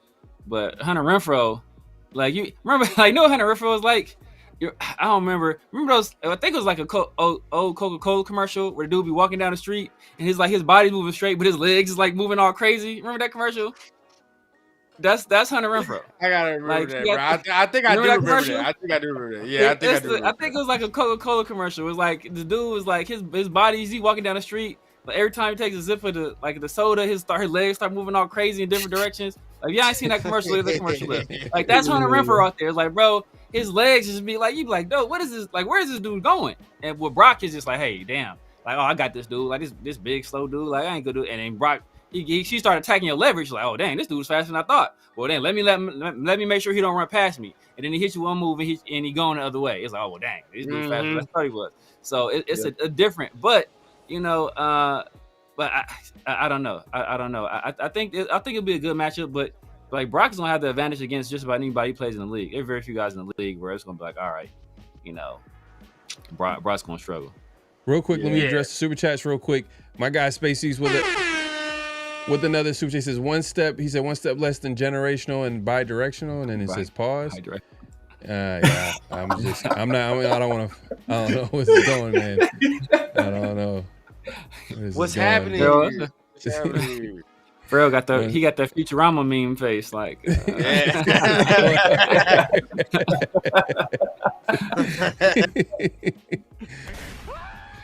Hey man, LS with the super chat, my guy, man, appreciate you supporting the show. He says Dante is a mismatch for the Chargers. Their biggest corner is Saint Just, and he's only 6'2". He runs a 4.5. Get thrown, but Dante is more. He just runs like as fast. He's not a guy that I look at as like I'm sure he's probably there's gonna be moments where his size is gonna come in handy, but I don't look at him as like. I look at Besh more of a physical guy that got some ball skills a little bit. Like especially that's just part. Agree. You see what I'm saying? But Thornton is more of a speed guy. Like he's gonna just blow past you. That's like one of his. And he happens to be 6'5". He happens to be 6'5". Yeah. He definitely especially at a 27-inch vertical jump. I'm like, oh, bro. Bro. But I had a 27-inch vertical jump as a 14-year-old freshman in high school, bro. So you got to do better than that. Yeah, that's bad. But yeah, bro, I feel like Thornton's just not a physical receiver. Like he's a physically like gifted person, but like he's not physical in his route running. Like he's not physical at the top of the stem, making space like Jack Besh is, because that's all he can do. Like Jack Besh, someone's gonna ride in his pocket. He's hardly gonna beat someone with his release, right? But he's gonna make space at the top of the route, and he's gonna be able. He's a smart player, and he's gonna either run at an angle that's closer to the quarterback, that's friendly to the quarterback, or he's gonna sit down in zone like he did for his first reception. And it's just a different game. But I feel like that might be a little bit more beneficial. But I mean, Thornton will probably go off too. I feel like I wouldn't expect anything more than like 5 catches from Thornton. I feel like 5 catches from Thornton, that'd be an incredible day from him. You know what I mean? With a lot of them being, because he's probably gonna be running post, like comeback routes. He's gonna be running fades, back shoulders, and out routes. He ain't gonna be running anything crazy like across the middle unless it's like just like a long like crossing route. You know what I mean? Like it's not his game right now. But see, that's what I'm saying. People are not realistic. He's developing. Just let him develop. Stop. People just want to like automatically just assume or like, oh man, Dante Thornton is gonna be Calvin Johnson, or he's gonna be this, he's gonna be that. Only, and they'll repeat the most classic stat right now for Dante is there's only been 3 players that ran, at this speed, at his height, and it's like I understand that, but there's a developmental factor with Dante Thornton. Like you mentioned, his route tree is not gonna be thorough. Like it's only gonna be like maybe 4 routes. Like it's not gonna be anything crazy. It's gonna be a lot of it is gonna be trying to take advantage of his speed or the cushion that some of the corners will give him.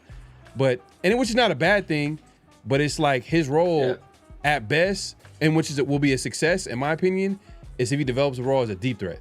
If he develops that role in this offense, that's cool. That's perfect, because we got all types of guys that can take advantage of the intermediate parts of the field, like led by Brock Bowers, Michael Mayer. Michael Mayer is probably like short. I don't know. Intermediate might be a little too much for Michael Mayer. He caught some intermediate last game though. I think he got cracked. Yeah, he got cracked on one. But I feel I'm talking about like at will though. You talking about like Chip Kelly? Oh my God, what a play call! He's wide open, going down the field. He ain't gonna. He ain't gonna get someone. He's not gonna get something at will, man. Come on, man. I feel 100%. I feel that. Now look, Thornton on the last route was cool. Like it was a cool little route that he ran on the last throw of the game. That was nice. But to your credit, man, he was virtually quiet until that. You know what I mean? He was quiet. There wasn't much noise. The noise came from Jacoby. Why? Because Jacoby was getting open. He was sending them zones. He was doing what he was supposed to do. But he runs routes, so it's a different type of receiver. Look, this is the order. This is the order of production. Real quick. This is the order of production. Brock Bowers, Jacoby Myers, and I think Trey Tucker, and then Michael Mayer. Yeah. It's no debate on the 3. I don't know why people trying to debate on the 3. It's always been Trey since the training camp. Yeah, just because Trey has opportunity to be 2, bro. Like if he gets hit on these throws, like because he's open a lot, bro. Like Trey might be. We might, if everything goes correctly, I feel like Trey can turn into the second option on the Raiders this year, and that could be the end of Jacoby Myers as a Raider. I'm not saying it's a guarantee. But I mean, it's different games. It's different games for sure. But bro is running like I haven't seen him be this shifty ever before. He was always like a stiff, small guy, which didn't make any sense to me. But like just like how tactical he is with his releases now, and how like there's no false steps at the top of his stems when he's running comeback routes and ends. Yeah, he's improved a lot. So I'm not saying he's there yet, but like bro has an opportunity to be like, nah, I'm gonna take that money that you have for Jacoby Myers this year. And I know a lot of people might not want to hear that, but like that might be what happens if everything goes well. I mean, that'd be nice. It'd be because then that means he's playing out of his mind. You feel what I'm saying? That means he's actually overperforming at that point. I think he can. I mean, I'm not gonna lie to you. I think he has the opportunity to do something. Just depends. Yeah, I mean, I don't think he's there yet. Well, not with Jacoby, but I don't think he can be that. Yeah, I think people don't understand how good Jacoby is, and that's why I think it's like, it's like the little nuance. I know you mean. Watch the ball, but just the little nuances in his game, just to understand. Like even like perfect example on that side adjust he made on that corner blitz, right? Like it was a corner blitz. He called it out. Genty did a great job recognizing it as well. He saw Jacoby call it out. He got over there, pass pro. Jacoby, he made the side adjustment on the route, was out route, bang, first down. Like that's like high level IQ stuff. That communication, then the recognition, the adjustment on the route, catching the pass, keeping his feet in bounds. Like that's like high level stuff. And that stuff like Tucker is not doing on a consistent basis. Like you think back to training camp when like the Niners weren't playing a lot of their starters, and Trey struggled. Like, he was struggling the whole session. And to the last session, the guys have to intervene and kind of soup him up at that point. So I don't think like enough. It's actual factual, right? So I think he's not there yet. but he's made tremendous strides, and everybody's talked about it. Like just the way he's like the way he's like the way he's getting off and his releases, then he's stacking guys, then how he's running like these breaks at the top of his routes, like it's super clean, even on the touchdown, like super duper clean. Made tremendous strides. We've always heard since year one he's been a hard worker, so we'll see. Dante Thornton, I don't think he's ever going to be a volume catcher. Like people always bring up that stat. Oh, he's only 3 guys that's over 6'5" and ran 4.3. And never talk about that fool's weight though. Like, hey, he in a different weight class. All right, these dudes, he's at a welter. They're in light heavy.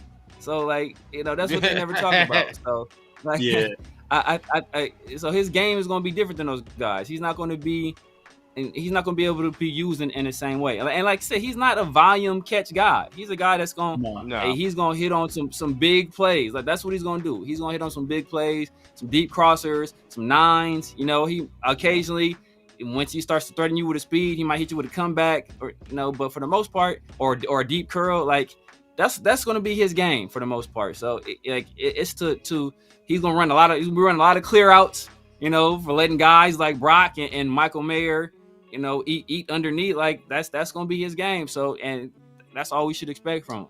But I think Jack Bech, if Bowers don't go, this got to be a Jack Bech game. It got to be a Jack. He got to show me something. 100%. He got to show me something. And one last thing. This fool meant outside. Is outside in sepia tone? This is crazy. It's the outside his window is in sepia. I was like, I've been thinking this the whole time. Hey man, the lighting's crazy, bro. Yeah, I feel like it's a little haunting. Not gonna lie, bro. My bro, I swear, bro, it looks like Ohio right now, dog. I feel like I'm next to a it feels like it's house, out of a Michael Myers. If Michael Myers just walked by the windows, looked at your window, like it walked past, like I would not be surprised at all. Bro's just standing out there. I swear, man. Facts. That's hella fun. Facts. Nah, but real quick though, I want to not rebuttal, but more so just further clarify what I was saying. I'm not saying Trey Tucker's game is comparable to Jacoby Myers' game at all. Like, it would be a completely different game plan to get him the ball. Yeah. I feel like he could increase the amount of catches he can get. And Jacoby Myers is like, because he was a quarterback previously, he understands the game at a higher level. You know what I mean? Like, I'm not discounting that at all. I think there's just like potential that as a Raider fan, you hope that Trey Tucker reaches this year to alleviate the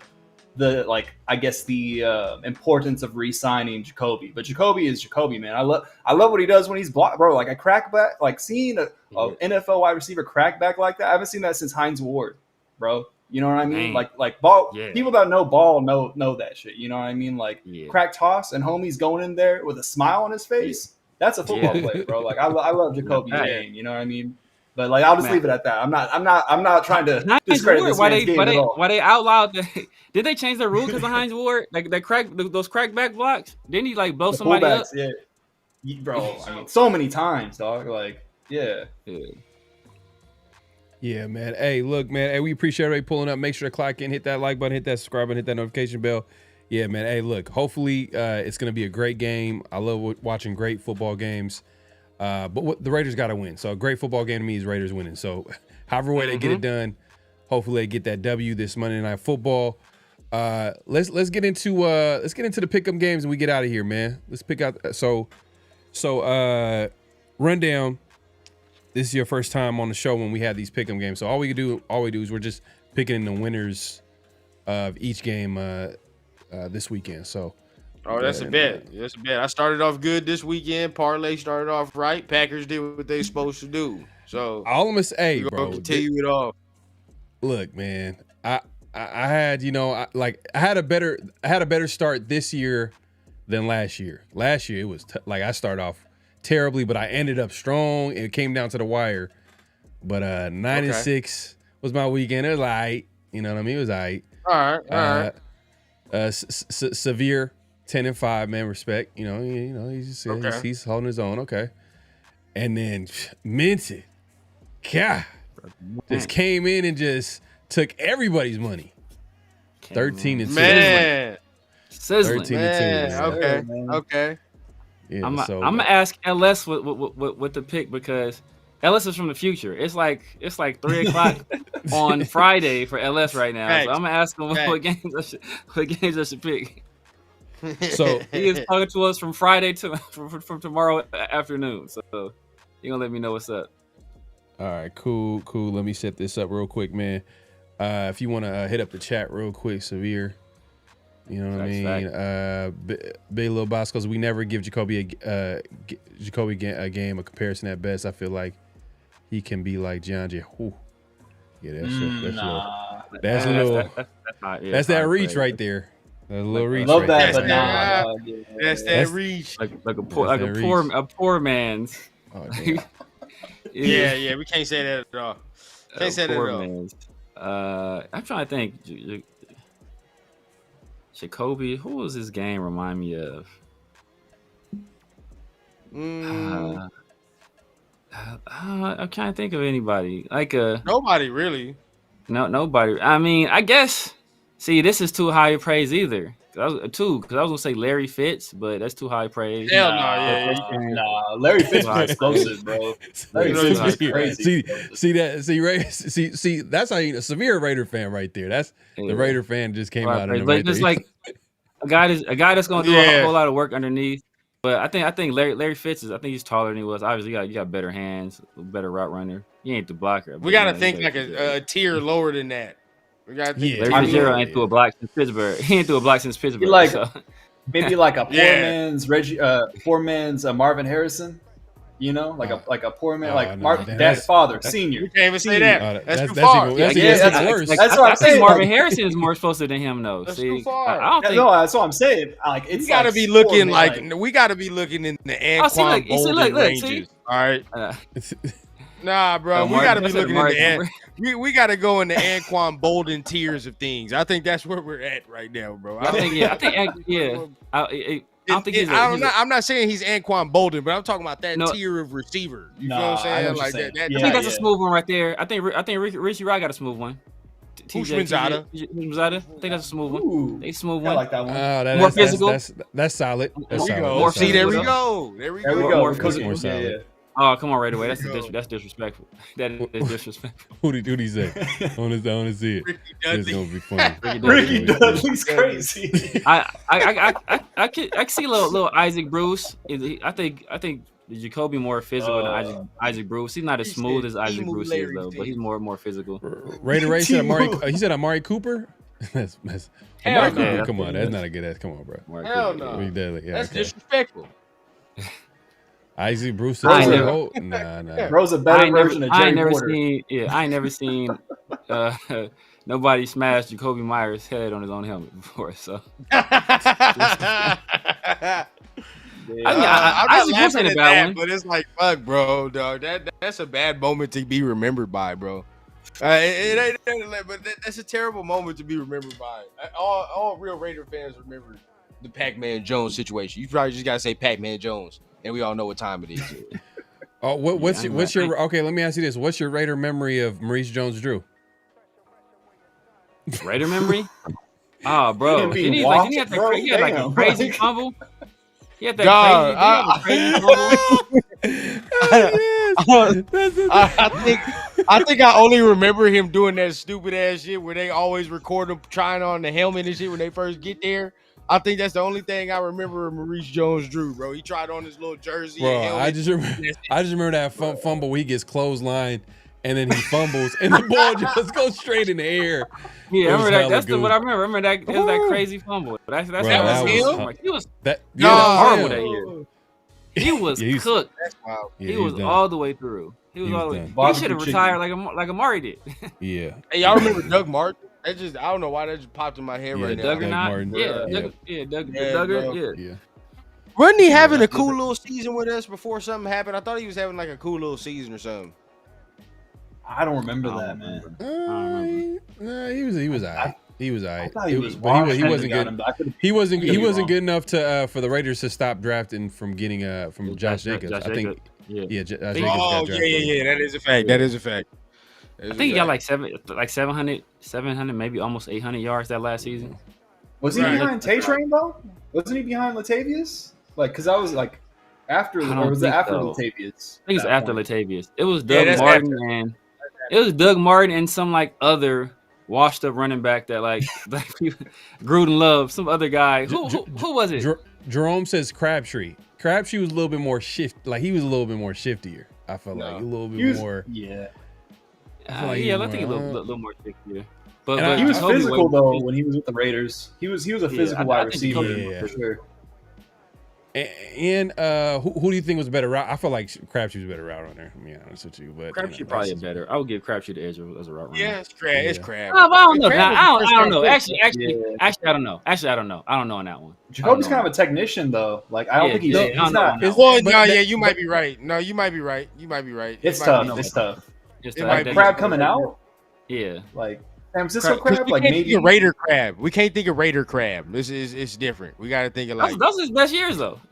Coach, he did. Really? you went on vacation that year. That's you just told on yourself. No, You just told on- It was cool. He was sneeze. Coach was disgusted. Coach took one of his hiatuses.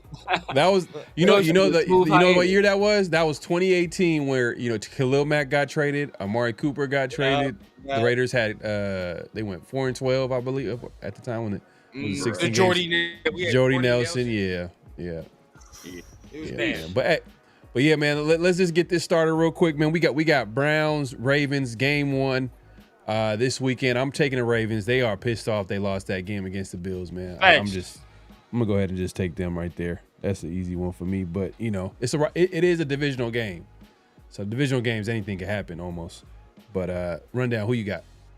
Ravens, bro. I'm not. I'm with you. I think they're gonna bounce back 1-1. Get it right. Right now, I was like, hell no. Yeah, man, who you got?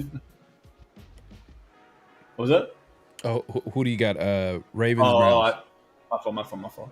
I'm gonna go with the Browns. No, I'm just kidding. I'm gonna go with the Ravens for sure. Bro. it ain't even. It's quick. Yeah, not the Ravens. All right. Severe, who you got? Yeah, bro. Come on, bro. Joe Flacco. Come on, dog. Go with the Ravens. Go with the Ravens, bro. Go with the Ravens. All right. So we got Bengals, Jaguars. Jaguars had I don't want to say surprising week 1, but they're 1-0. They beat the Panthers kind of easily. They were in control of that game. Bengals, man, I want to. Yeah, I'm picking the Bengals, man. I'm Joe Burrow. Yeah. You know what I mean? Yeah. But the defense, Jaguars defense kind of looked, but it was going against the Panthers, so it was kind of like, I don't know. Yeah. I think the Panthers are better than what they looked like, though. I think that they're going to actually be a decent. Like, I don't think they're going to win a lot, but they're probably going to be more competitive than we're used to this year, right? For sure. And that's what I thought, and I picked the Panthers, and they got easily manhandled on last Sunday. So Yeah. It is what it is. Yeah, that front seven's really nice with the Jaguars. They have a good front set. At least like ends, even interior too. They have Armstead, I think, still, right?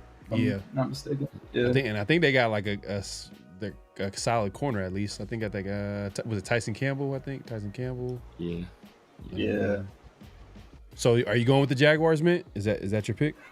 Bro, if the Jaguars were playing at home, I'll be picking them, but I'm going with the Bengals. I feel like the Bengals keep it going 2-0. I think it's a close one, but I'm going Bengals. All right. Oh yeah, and rundown. You picked the Bengals, right? Oh yeah, easy money. I think the game comes down to like the quarterbacks. So I mean, of course, you pick Joe Burrow in the situation. So, Bengals for me. Severe, who you got? Yeah, man, Bengals. I ain't over here trying to reinvent the wheel, man. Jamar Chase and T. Higgins, I think they're gonna cook. Ooh, let's not talk. But see, with that, and they still find a way to win. That's good for them. You feel what I'm saying? Because he's gonna find his yards at some point. Yeah. I'm not gonna trip about that. I'm not gonna lie. Their offensive line though is I think it's gonna hold them back every year until they figure that out. But look. Yeah. There is not a single player on the there's not a single player in the NFL, let alone the Jaguars, that's anything like Myles Garrett. Myles Garrett himself destroyed that entire game. He is one sequence where he damn near had 3 sacks in a row. Like man, I think they have a clip on YouTube where he didn't get the sack, but you see him. I think they ran like a end tackle stunt, and you see Myles Garrett loop first of all, the way he looped around the corner. This dude is a freaky athlete. And then the speed that he's running at, like, that has to be the most terrifying thing in the world, bro. You got this giant behemoth running at you unimpeded, and you got to throw the ball, and you really can't protect yourself. And he took a crazy hit too. So, nah, bro, ain't nobody on the Jaguars. What's the old boy from Georgia? Trayvon Walker ain't nothing like Myles Garrett. Yeah. LS, man, facts. Facts, man. Stone Forsythe will walk into the Cincy line. Don't even play, Pharaoh. You already know what time it is with the next. You already know what's up with the next game. We ain't got to play around. Facts. We ain't got to play around at all. Yeah, the Cowboys. Yeah, come on now. Yeah, I think Russ gets benched though too. I think the Jackson Dart era starts this week. Yeah, that offense is bad, bro. Let's not even play around with it. We know what time it is. Yeah, Jackson Dart. Cowboys all Severe's the way around. QB3. Yeah. I know what time it is. My QB3 the entire time. So we got a divisional game right here, AFC North matchup, and we got a former offensive coordinator, now head coach, going against his old team, man. Bears Lions. Ah, man, this one's tough because then Lions didn't look all too good. But I'm not gonna lie. But it's against the Packers too. Right. Like in Packers right now, they ready to win now. But then Caleb Williams looked kind of questionable. I'm gonna go with the Lions, bro. I don't know why. Just something ain't gelling or clicking for me with the Bears right now. Something ain't clicking. Now Jared Goff didn't look like all that amazing, but at the same time, the weaponry they have over there, I feel like they'll figure it out in meantime. You know what I mean? I feel like they'll figure it out. And plus, again, they was playing the Packers. They did, and that's a tough opponent. But with that Bears game, bro, they letting JJ McCarthy do what he did. He was looking the way he was. Honestly, if he wasn't looking at himself so bad in them first three quarters, the Vikings should have been winning way earlier than they were, to be honest. Because after that first drive, Caleb wasn't doing anything. It was a wrap. So with better play, bro, I think Bears gonna struggle a little bit. Well, the thing is, though, Bears defense was actually pretty solid, and they had some missing guys in that defense. I don't know if Jalen Johnson didn't play. That is true. Yeah, maybe he comes back this game. I gotta look into that. But you know what? I'm taking the home team. I'll take the Lions. Obviously, Rundown takes the Lions. Minty, who you got? Oh, I think your volume, your audio. My fault. Yeah, I think it's gonna be the Bears. I don't even think it's gonna be close either. Yeah, bro. I think this is a signature win in the new era for Chicago, bro. Like, I just think that I was talking to Severe about this a little earlier. I just think he knows too much about that organization for them not to win this week. I don't think it's going to be indicative of the success of the Bears this season, but I think that he's game planning the hell out of this game, bro. Like, this is one of the most important games for both these franchises, but I just don't believe in the coordinators for the Lions, bro. Like, it's tough to replace two head coach like caliber coordinators in a year. They have so much talent, but bro, you know what will make that talent look bad is getting to the quarterback quickly. Jared Goff does not deal with interior pressure well at all, and the Bears can create that pressure, dude. They have a good defense. I don't like Dennis Allen, but like, they have a lot of talent, and I think that's going to cause problems. I don't think it's like a talent issue. It's just a Jared Goff issue. I think he's going to kind of take a step back this year, so I'm going Bears. All right, man. I ain't mad at that. That's what made me think about it a little bit longer. It's like, Ben Johnson's going to try to cook this game and make it easy for Caleb Williams. But who you got, Severe? Man, I know I said I was going to go with my guy, LS. I know LS picked the Bears, man. But I'm going to go with the Lions, man. I just think that back at home, I think, Aiden Hutchinson, my dog, where coach at? Tyleik Williams against that Bears offensive line. Aiden Hutchinson against that Bears offensive line. I think they're gonna cook. I think Amik Robertson. I think he's gonna have himself I think he's gonna get a pick. I think Sun God is gonna cook, man. You know, Sun God is gonna cook. Jameson Williams out there. Obviously, Sam Laporta, Jameer Gibbs. I think they get back on track. And I just don't trust Caleb. I just don't trust Caleb. And you know, the only reason that game was even close is because JJ McCarthy was trash for 3 quarters. It was trash for 3 quarters. If he just played average football, they putting foot in ass for 4 straight quarters. He was playing. His first touchdown in the NFL was a touchdown to the other team, to the Bear. Like he threw So if he wasn't so bad, it would have been an easy win. I just don't trust Caleb right now, and I really don't trust DJ Moore. Like DJ Moore didn't do a lot. Where's Luther Burden at? You know, what are they gonna do in a run game? Like it was a running back, DeAndre Swift. The Detroit Lions know all about DeAndre Swift. As I said, they drafted DeAndre Swift was so bad that like we have to draft Jameer Gibbs in the first round just to get away from DeAndre Swift. Like that's how bad he is. So I don't know. I talked about this the other day, but I don't know how true this rumor is. But it's been floating around for a little bit. Is that the Jets are interested in possibly trading their running back? Breece Hall. Yeah, Breece Hall. I think that's Ben Johnson. That's the best Ben Johnson special right there. That's just me. But 100%. So you got the Lions. Okay, we got the Patriots, Dolphins. Oh, I'm taking the Patriots. Dolphins look like they had it for a long season. I was gonna say this is easy for me, bro. I know the Patriots. We beat them, but they look better than whatever the hell the Dolphins look like, and they got off the field issues too, bro. So easy Patriots. Yeah, it looks like that team is. You heard about Darren Waller?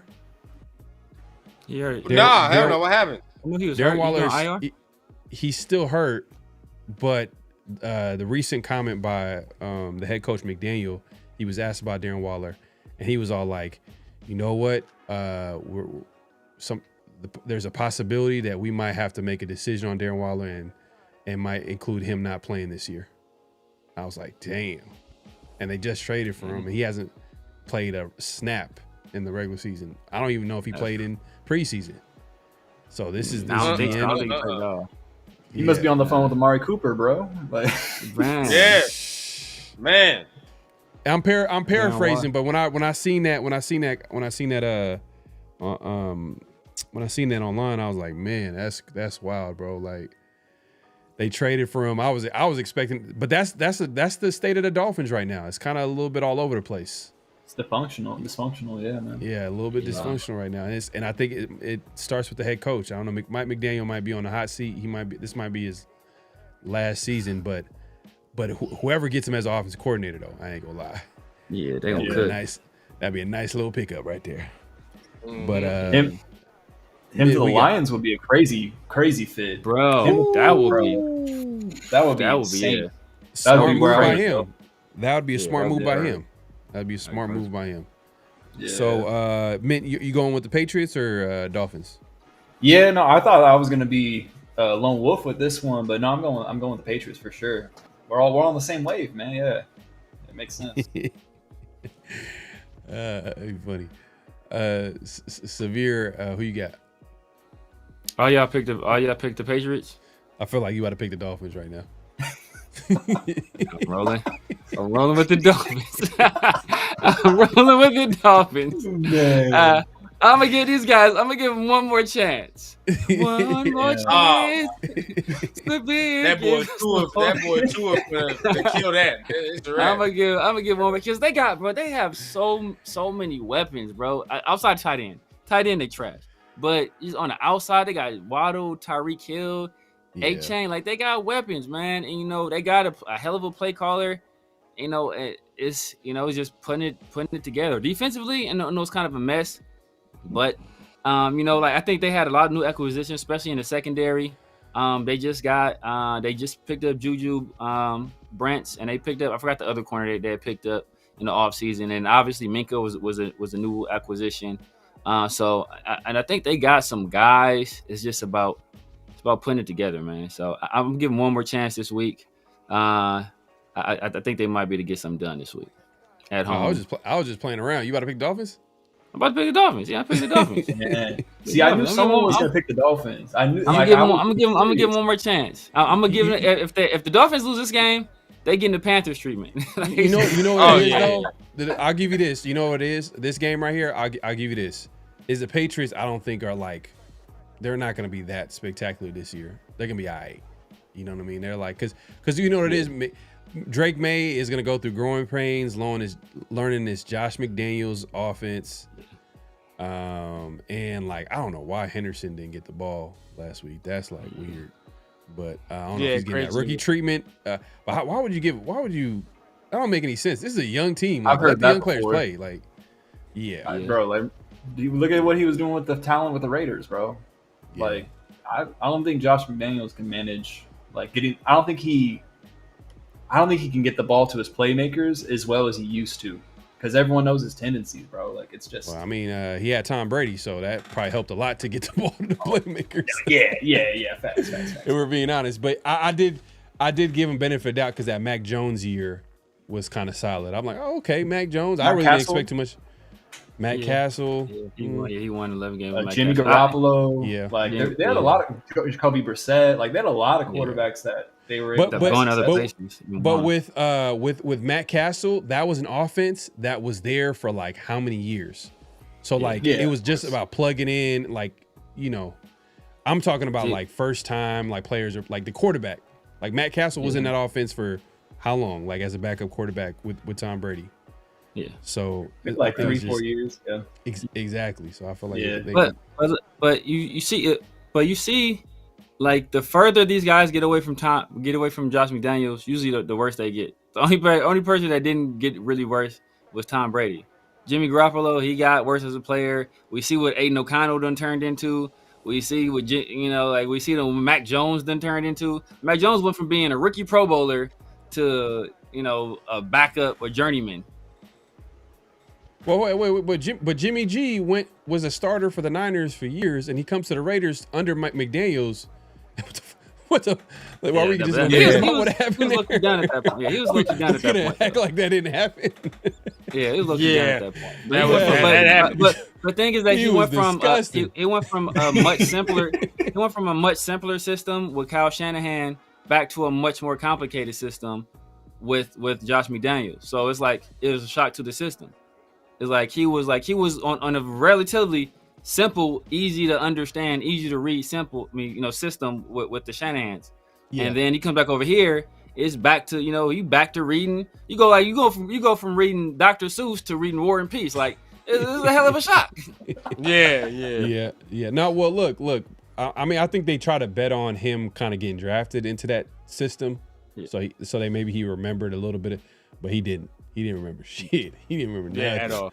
At all. But let's go to the next game here. We got 49ers and Saints, man. I think we can all just say that this is be 49ers Saints. Across the board. Oh. Yeah, bro. I had a hard time picking this one low key, bro. Yeah. Like, for sure. Yeah. Mac Jones is starting. I forgot. Saints. I like the boldness. I like going with Saints. I like that.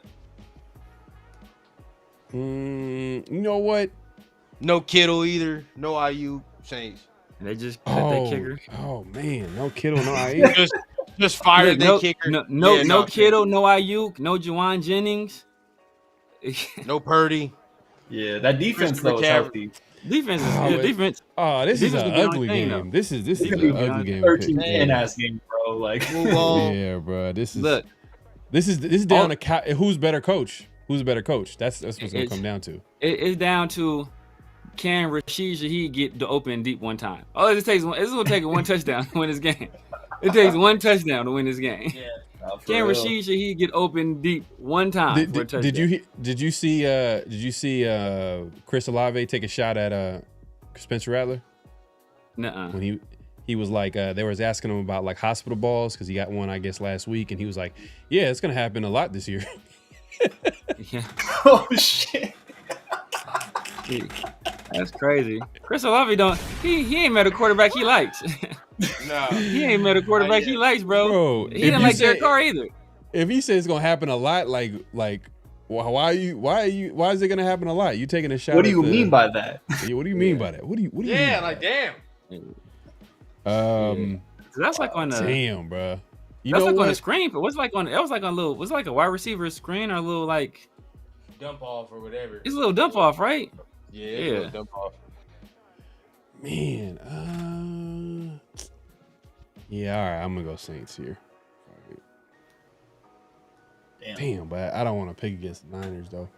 But I do. I pick against Niners. I'm just saying. I'm just saying, like as far as Saints. I know. This matchup, it's just like because I'm not a big believer in what the Saints are doing. Yeah. But hey, real quick, fellas, I hate to dip out early, but my baby done woke up, man. I gotta. Oh no, it's all good. It's all good, bro. My thing, man. Yeah, I gotta put him to sleep for his ass. Keep me up till 3 a.m. Hell no, we're not doing that. We're not doing that tonight. Hey, much love to y'all, man. I appreciate y'all, man. Of course, man, having me on Around the Shield. If you here on the rundown, man, make sure you guys go over to Around the Shield, Pharaoh, Severe, hit the subscribe button. Mint, do you have a YouTube as well? Nah, man, they get us to find my music, Mint Beats everywhere, mint.beats, Spotify, YouTube, all that good stuff. I'm on Instagram, but yeah, Rundown, it's nice to meet you, bro. Hopefully we have something in the works in the future, man. I'm gonna that's guaranteed, bro. I'm gonna hit you. Y'all be on the lookout, man. Collab is coming soon. I need an intro song, man. What's going on? What's popping? We need an intro for Around the Shield, man. What's good? You know in the TRS or just in our little space and network anyway, we got to make us a little Raider song regardless. It's coming. It's coming soon. But at least y'all, it's love. Just y'all know I ain't gonna be like LS. That was disrespectful. He said Waller rap like Tyree rushed the passer. That's all I did. I gotta get on out of here after that statement. That's why. Much love, bro. All right, brother. All right, man. Let's finish this out. We head up out of here. We got the Bills, Jets, and the last one. I'm just assuming everybody picked the Saints. Yeah. No, I picked the Niners. You picked the Niners? I picked the Niners. Yeah. I think he wanted. He just is strategery. Yeah, I see the strategery here, man. I see you. I see it was man. tough. It was tough, bro. I don't know, man. It was tough. But I gotta go Niners, man. I see you, bro. I see it. All right, I'm going with Rattler, who guy who should have been our. We wouldn't have took no damn Cam Miller. I tell you that what. We got Cam Miller at home, bro. We got Spencer Rattler. We got Cam Miller at home. So we got Bills, Jets, man. Who we got? Yeah, I think y'all know something. Yeah, we're on Bills. Yeah, going Bills. But Jets look tough though, man. Hey, my favorite player, Justin Fields, had a good game for the first time in a while. Someone check on Severe. He's good. I've never heard him talk about that. My favorite player, Justin like that Fields, ever had a good game, man. He had a good game. Hey, I gotta give him props, man. He went out there. He balled out. I ain't mad at him. See how long that lasts. Someone drug test this man. He's not feeling well. I'm off psychedelics. No, he had his best game last week. He had a really good game. But we got Steelers Seahawks this week. Tariq Woolen is under fire. Like, is he gonna start this game? Is he gonna play this game? Like, that's been like that's a talking point with the Seattle Seahawks. Is like Tariq Woolen is like fell off hard, and people brought up like the fact that like, oh man, whoa, hey, maybe he could be traded to the Raiders and da da da. But then they brought up the point that Pete Carroll actually benched him, while he was when the Seahawks head coach. So it is what it is, man. Like, so I don't know if that's Darian Porter too. So it was yeah, Rite of passage. Yeah, exactly. So we got Seahawks, Steelers. I'm taking Steelers, bro. I think Steelers, man, they might be one of them surprise teams, but and the Seahawks are playing on the road, so I'm taking Steelers. Who you got, Mitt? Yeah, man. After thinking about this, I didn't like the way that Seahawks looked. I can't trust Sam Darnold, man. So I'm going Steelers. Here we go. Severe, who we got? Yeah, I'm going Steelers too. I mean, A-Rod was out there looking like him. A-Rod just looks so nasty. Like the way he wears uniform, the way his helmet just sit on his head, he just looks. It's just no swag, no sauce at all. But he was out there hooping though, so I can't get mad at him. He was out there hooping, so I think he comes back this game too. He does the same thing. No seasoning in sight, bro. Bro, it looks so nasty, bro. It's like, damn, dog. The sleeves is hanging down. It's like, come on, man. Who are you talking about? A-Rod. Oh, A-Rod. Okay. He look like an old man. He look like an old. He got man that CTE fit, bro. He got the CTE quarterback fit, bro. He got that. He got the hella like the. Like they didn't have your size jersey when you playing Pop Warner, so you got to wear a size too big. Nah, he definitely don't care right now at this point. Like he got that OG, like I don't care what anybody got to say swag. But we got Rams, Titans. Yeah, I'm picking the Rams. I ain't picking against Sean McVay and the boys. Yeah, I got Rams too. It's Rams. There you go. Yep. I got the same. I mean, the Rams' weakest unit on defense is the corners. But good thing for them, the Titans don't have any receivers. So, it's like they right. I think target practice on Cam Moore. Yes, sir. So we got Panthers, Cardinals. I think I'm gonna go with. Damn, I'm going Cardinals, bro. I'm going Cardinals. I'm not picking the Panthers anymore. I'm just gonna stay away from them for a minute. It is disappointing.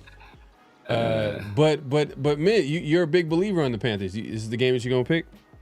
No, I mean, I just don't think this is the week for them, to be honest. I think playing the Cardinals at home, that defense is underrated, I think, in my opinion. I think Cardinals win for sure.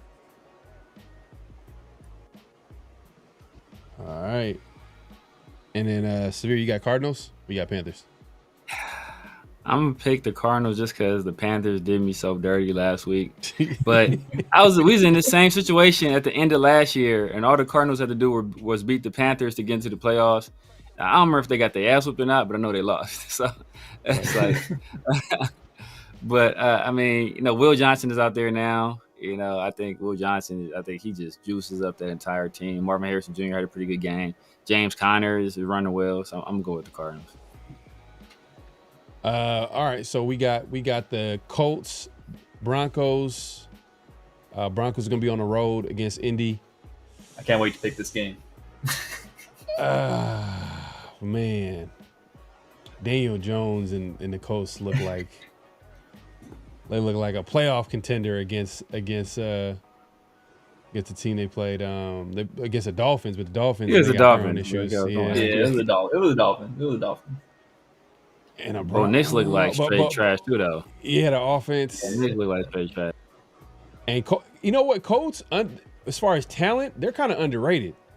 Hell yeah, they're underrated. It's just their quarterback situation is just messes them up. It's been like that for 4 years. Yeah. I'm picking the Broncos. I'm picking the Broncos. They gotta. I'm about to go with the Colts. I'm about to go. People came for me last week. People came for me when I was talking about Danny Dimes. I was shocking the world. You know what I mean? He was 23 of 27 last week, bro. I told you, Shane Steichen is going to maximize this guy. Trust me, he would be trash anywhere else. But this marriage between Shane Steichen and Danny Dimes is going to keep these dudes on top of the AFC South or close to it all season. I don't think they win it, but they're going to be in the hunt graphic until the end of the season with Danny Dimes. But I think Danny Dimes gets to 2-0 this week for sure, bro. I think they shocked everyone, beat the Broncos 2-0. People are talking about Danny Dimes, comeback player of the year. He is not, though. Yeesh. Man, this is a tough one because I think Danny Dimes is trash, but I also think Bo Nix is trash. So I think both of these. I think Bo Nix is. I think I think the hype was fake. I think he got exposed a little bit week 1. We'll see if he continues the exposure. But I think the Broncos have better roster on defense, and I think that kind of carries them through. Where it's a low scoring field goal game. I think Daniel Jones commits a turnover or 2 or 3. And RJ Harvey looked good, man. RJ Harvey looked good toting that rock. I'm gonna go with the Broncos. All right, so we got Broncos, Colts. Yeah. Another thing about that game, real quick. I'm a little bit conservative on that one. I was like, I got to see more before I feel like. Because Broncos defense is gonna. Yeah. It's gonna be a reality check because Dolphins, their defense is they're literally signing corners left and right. Like they were signing corners during the game. Like they were that's how desperate they are in upgrading their secondary. So and the defense itself. I think they lost. Did they lose a pass rusher during the offseason? Like a key pass rusher, I believe. I think he got or he's out. He's out for a while. Nothing. Yeah, something like that. But anyways, I think the Broncos is going to be a huge reality check. But we'll see. But to Severe's point, Bo Nix is not something that I want to. Is not something to really get excited about. And the Colts can stop the run a lot better than the Titans can, and I think that's gonna put more pressure on old boy to throw the ball. And I just don't think it's gonna look pretty. I think that this is gonna be more competitive. Like it could go. Honestly, this game could go either way. But I think it's gonna be more competitive than people expect, especially with the Broncos defense. I think Shane Steichen is going to have some tricks up his sleeve to get some early points. But yeah, it's going to be a good one. 13-9. Damn. Damn. I wouldn't be surprised though. It's just talent at quarterback. Tyler Warren balled out too. Yeah, he did. Yeah. All right. Well, hey, look. Hey, well, we got the Eagles, Chiefs Super Bowl matchup. Rematch.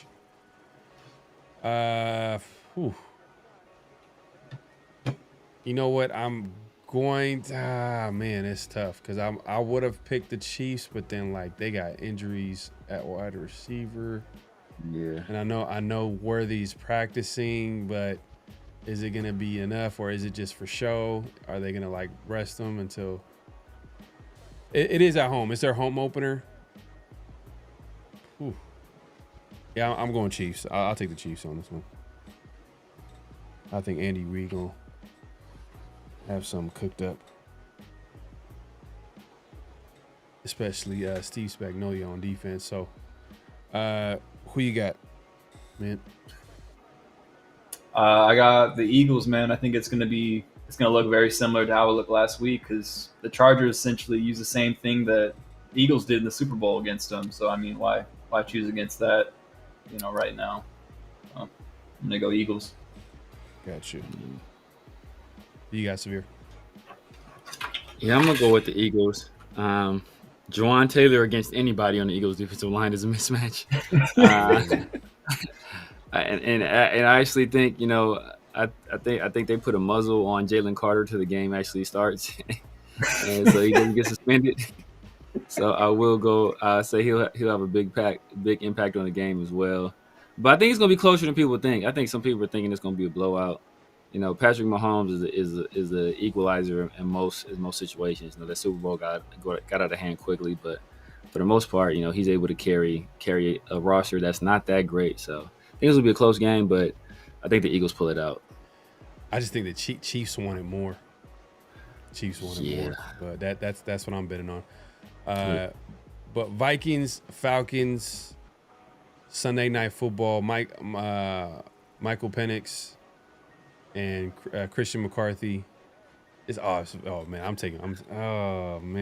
I like Michael Penix, but Vikings, Brian Flores. Sheesh. Yeah, I'm taking Vikings. Damn. No, I'm not surprised. I'm picking the Vikings as well. I think the defense is going to confuse Penix. It's just going to really come up to be up to, is JJ McCarthy going to be able to put points on the board? it's gonna be interesting. But I think Vikings for sure too. Yeah, because Falcons defense is kind of like Raheem Morris is gonna have them ready and stuff like that. But man, it can. Because I'm not gonna lie, Vikings could easily lost against the Bears too. Yeah, but I'm just taking the home team. It's gonna be loud. Brian Flores is gonna be blitzing from all over. Like it's just gonna be a tough atmosphere for my Penix. I'm just like I can't. I'll just take the Vikings on this one. But Severe, who you got? Yeah, man. An OG once told me, you can't trust these young hoes, man. He let me down week 1. So he let me down week 1. That missed kick.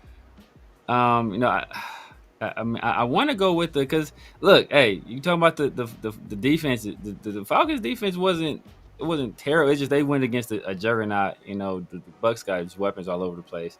So do the Vikings though, but I think Buccaneers got a much better quarterback play. Raheem Morris is gonna make it tough on JJ McCarthy, but Michael Penix is a first-year starter too. He's a better player than JJ McCarthy. I said that at the time. But yeah, I'm gonna go with the Vikings. They got more weapons. I think they got the better head coach in Kevin O'Connell, and they have a great defensive coordinator as well.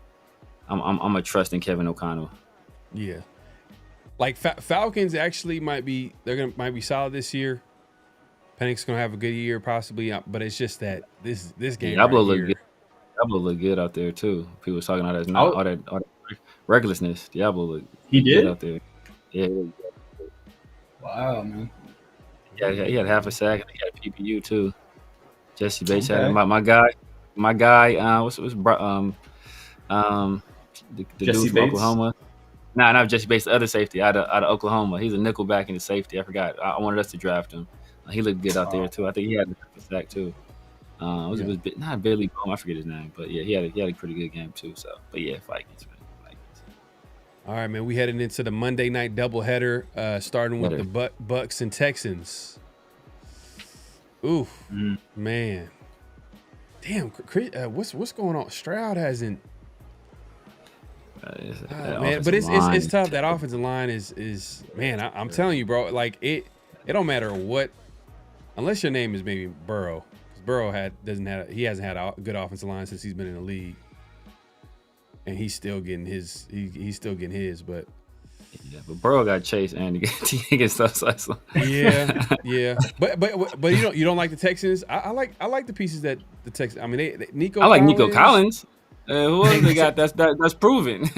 And Nico Collins, he wasn't proven. He didn't have a good year till Stroud got there. His first year, the first year Stroud got here was the only year he was good. They got the two dudes from Idaho State, right?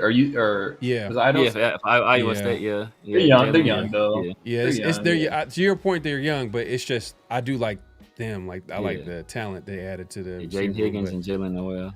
But the offensive line though is kind of questionable, and the Bucs defense looked pretty solid. I'm not gonna lie, but it is on the road.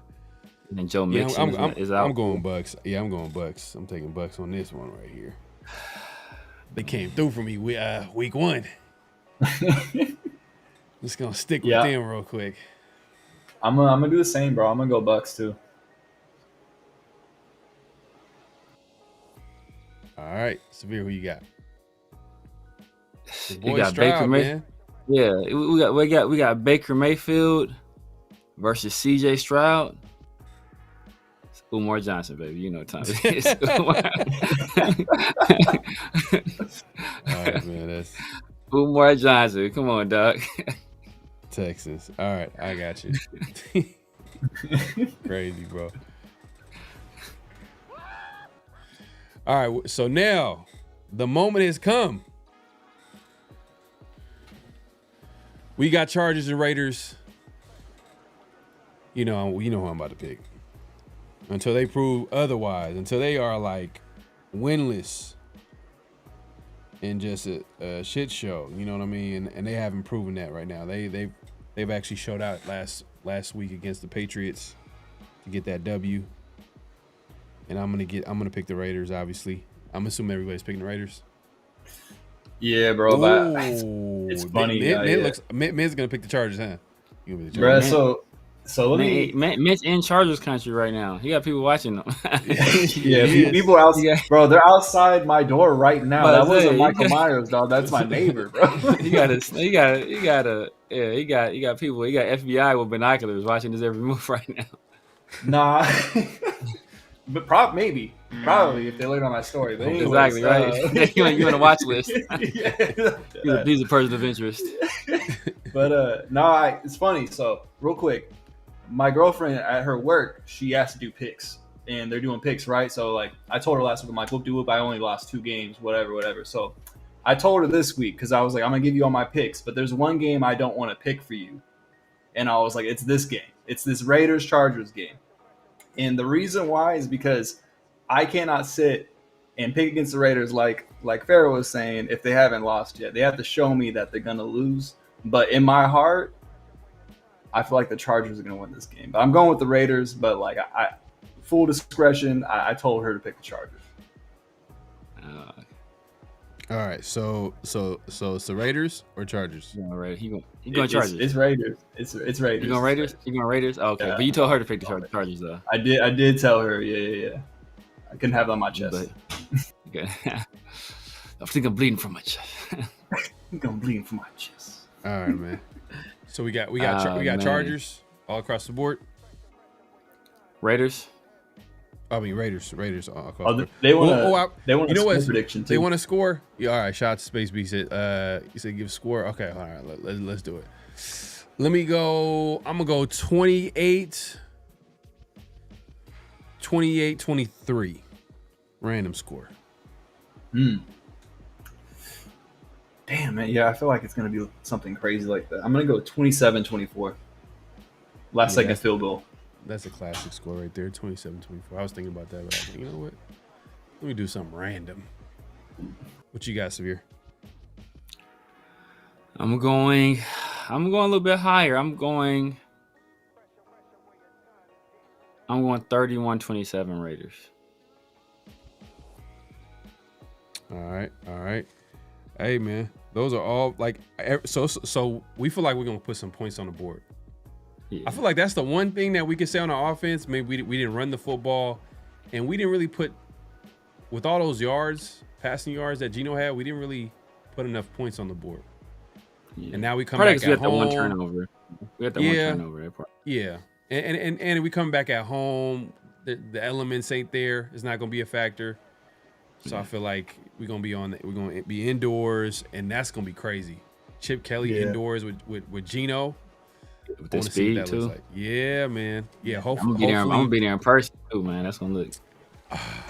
Man, I want to see what I want to see what Genty looks like in person. I'm gonna tell y'all the real. I want to see what I want to, because like, you know, it's different watching it on TV. Like, you don't get a real good gauge of like how fast somebody really is. You see it in person. Yeah. Okay, yeah, it looks different in person. So I want to see what it really looks like in person. Well, what didn't 805 see him in person? I think. Yeah. And what did they say? What did they say? He was on the show. You don't remember what he said? What? It was not positive. It was at the same thing we basically been saying. It's like, yeah, this dude don't look like he gonna be explosive at the NFL level. It just looks like, you know. But it was okay. It was the open practice too. So it was like nobody. Open practice. Yeah, I remember. So like, but open practice is kind of like, I don't know. Yeah. And then Genty, like I'm saying. You know what I noticed Genty does a lot, which he didn't show week 1, but sometimes his patience can look like he's super slow. Like he's really trying to like set something up, and his vision is like one of his best attributes when he sets something up and then he hits the hole. Because he had a lot of big plays in college, and he'll look like he's running slow, but then at the same time, like he'll have that burst and create a big play. But obviously, we got to see him doing it in the pros, so we'll see what happens. But or he's slow. Or yes, you just be slow. He got mind control over y'all.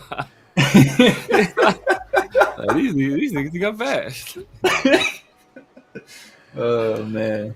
Oh my God. All right. Let me go ahead and set this up real quick. But yeah, man, if you haven't already, make sure to clock in at this point, clock out, hit that like button, hit that subscribe button, hit that notification bell. Yeah, man, great show. Shout out to Rundown for pulling up. Shout out to David Droegemeier for coming through and breaking down the Chargers with us. Shout out to Mint coming through. Severe, everybody pulling up. Everybody in the chat. We appreciate everybody coming through, man. It's been a great show. Make sure to clock in. We're going live on all three channels. So definitely clock in. Hit that like button. Hit that subscribe button. Hit that notification bell. Let me set this up real quick. Boom, boom, boom, boom. Any last thoughts, man, on the game? Like what you're looking forward to see, Mint? I know you don't feel like 100% confident going against the Chargers, but what do you want to see out of this team going against like a divisional opponent? Obviously, it's going to be a tough matchup, but what do you want to see come out of the Raiders? Yeah, I feel like I need to like reframe too, like because I'm confident in this team. I'll say that I'm confident in this team. I'm just not confident that they're going to win every week. I feel like it's gonna be a physical game, and I'm excited to see if we could rise to the occasion. At the end of the day, like win or lose, it's just gonna be a good measuring stick. It's gonna tell us a lot about where we are as a team. First month of the season, typically, it's a little bit tumultuous, but no, I'm excited, man. I feel like we definitely got a puncher's chance to win this game. The matchup's good, but yeah, we'll see, man. I'm excited. Severe, what are you looking forward to see when you're out there on Monday Night Football, nationally televised game? I know you mentioned that you want to see Ashton Jeanty in person to see like how like he looks, like as far as his explosiveness and all that. Outside of watching Jeanty, what else do you want to see while you're watching the game? I think this is the first real test for the secondary. Like, last week it was kind of easy street. And then because of the elements, I don't think, that they were really tested. Even though they weren't really tested, I think obviously Kayshon Boutte, he had a pretty big game. So this is, you got some legit wide receivers. You got Ladd McConkey, he's a legit guy.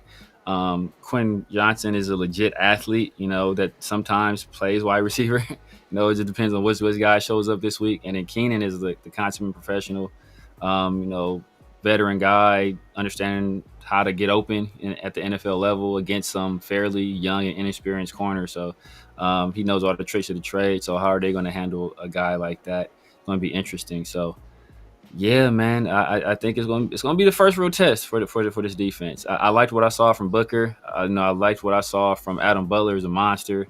Malcolm Kuntz, he's getting a little bit momentum. Tyree's getting a little bit, for sure in the run game. Tyree's still stepping up. Slight improvements in the pass game. So I'm interested to see what this defense does as well against this offensive line. Joe Alt, it didn't look like he had a single issue last week at all. So we got to generate some pressure. Yeah, that first half had me a little bit concerned, but they were able to make some adjustments. But like they're going to play against better teams, better opponents. So it's going to be maybe that first half. Like Patrick Graham, I feel like he blitzed a lot too, as well. I don't know if that's concerning. I don't know if that's going to be part of their identity. You know what I mean? Like, can they get pressure with a 4-man pass rush? I don't know if that's. Right now, I don't know if that's like something that they can do right now because we talked about Kuntz. He did make that play, force that fumble, but I felt like a lot of their pressure came when they blitzed. Severe, I wanted to ask real quick because you watched the film of the defense, right? Yeah. I didn't watch too much, like all of it, but I wanted to ask: did you see them run any simulated blitzing last week against the Patriots at all? No. No. Not at all. No, not that I recall. Okay. No. Okay. They were using some of those like pseudo 5-man fronts, but for a lot of the time though, it was 4 men in there. Jeremy Chan, the secondary. One thing I will say is that what popped on film is that our linebackers are so much faster than last year. Like night and day. And it was a play where, Max does his usual thing where he tries to jump inside and make a play, and he loses contain. And then the quarterback, kind of breaks contain, and in the past they would just dice us up. But this year, Devin White was shot out of a cannon,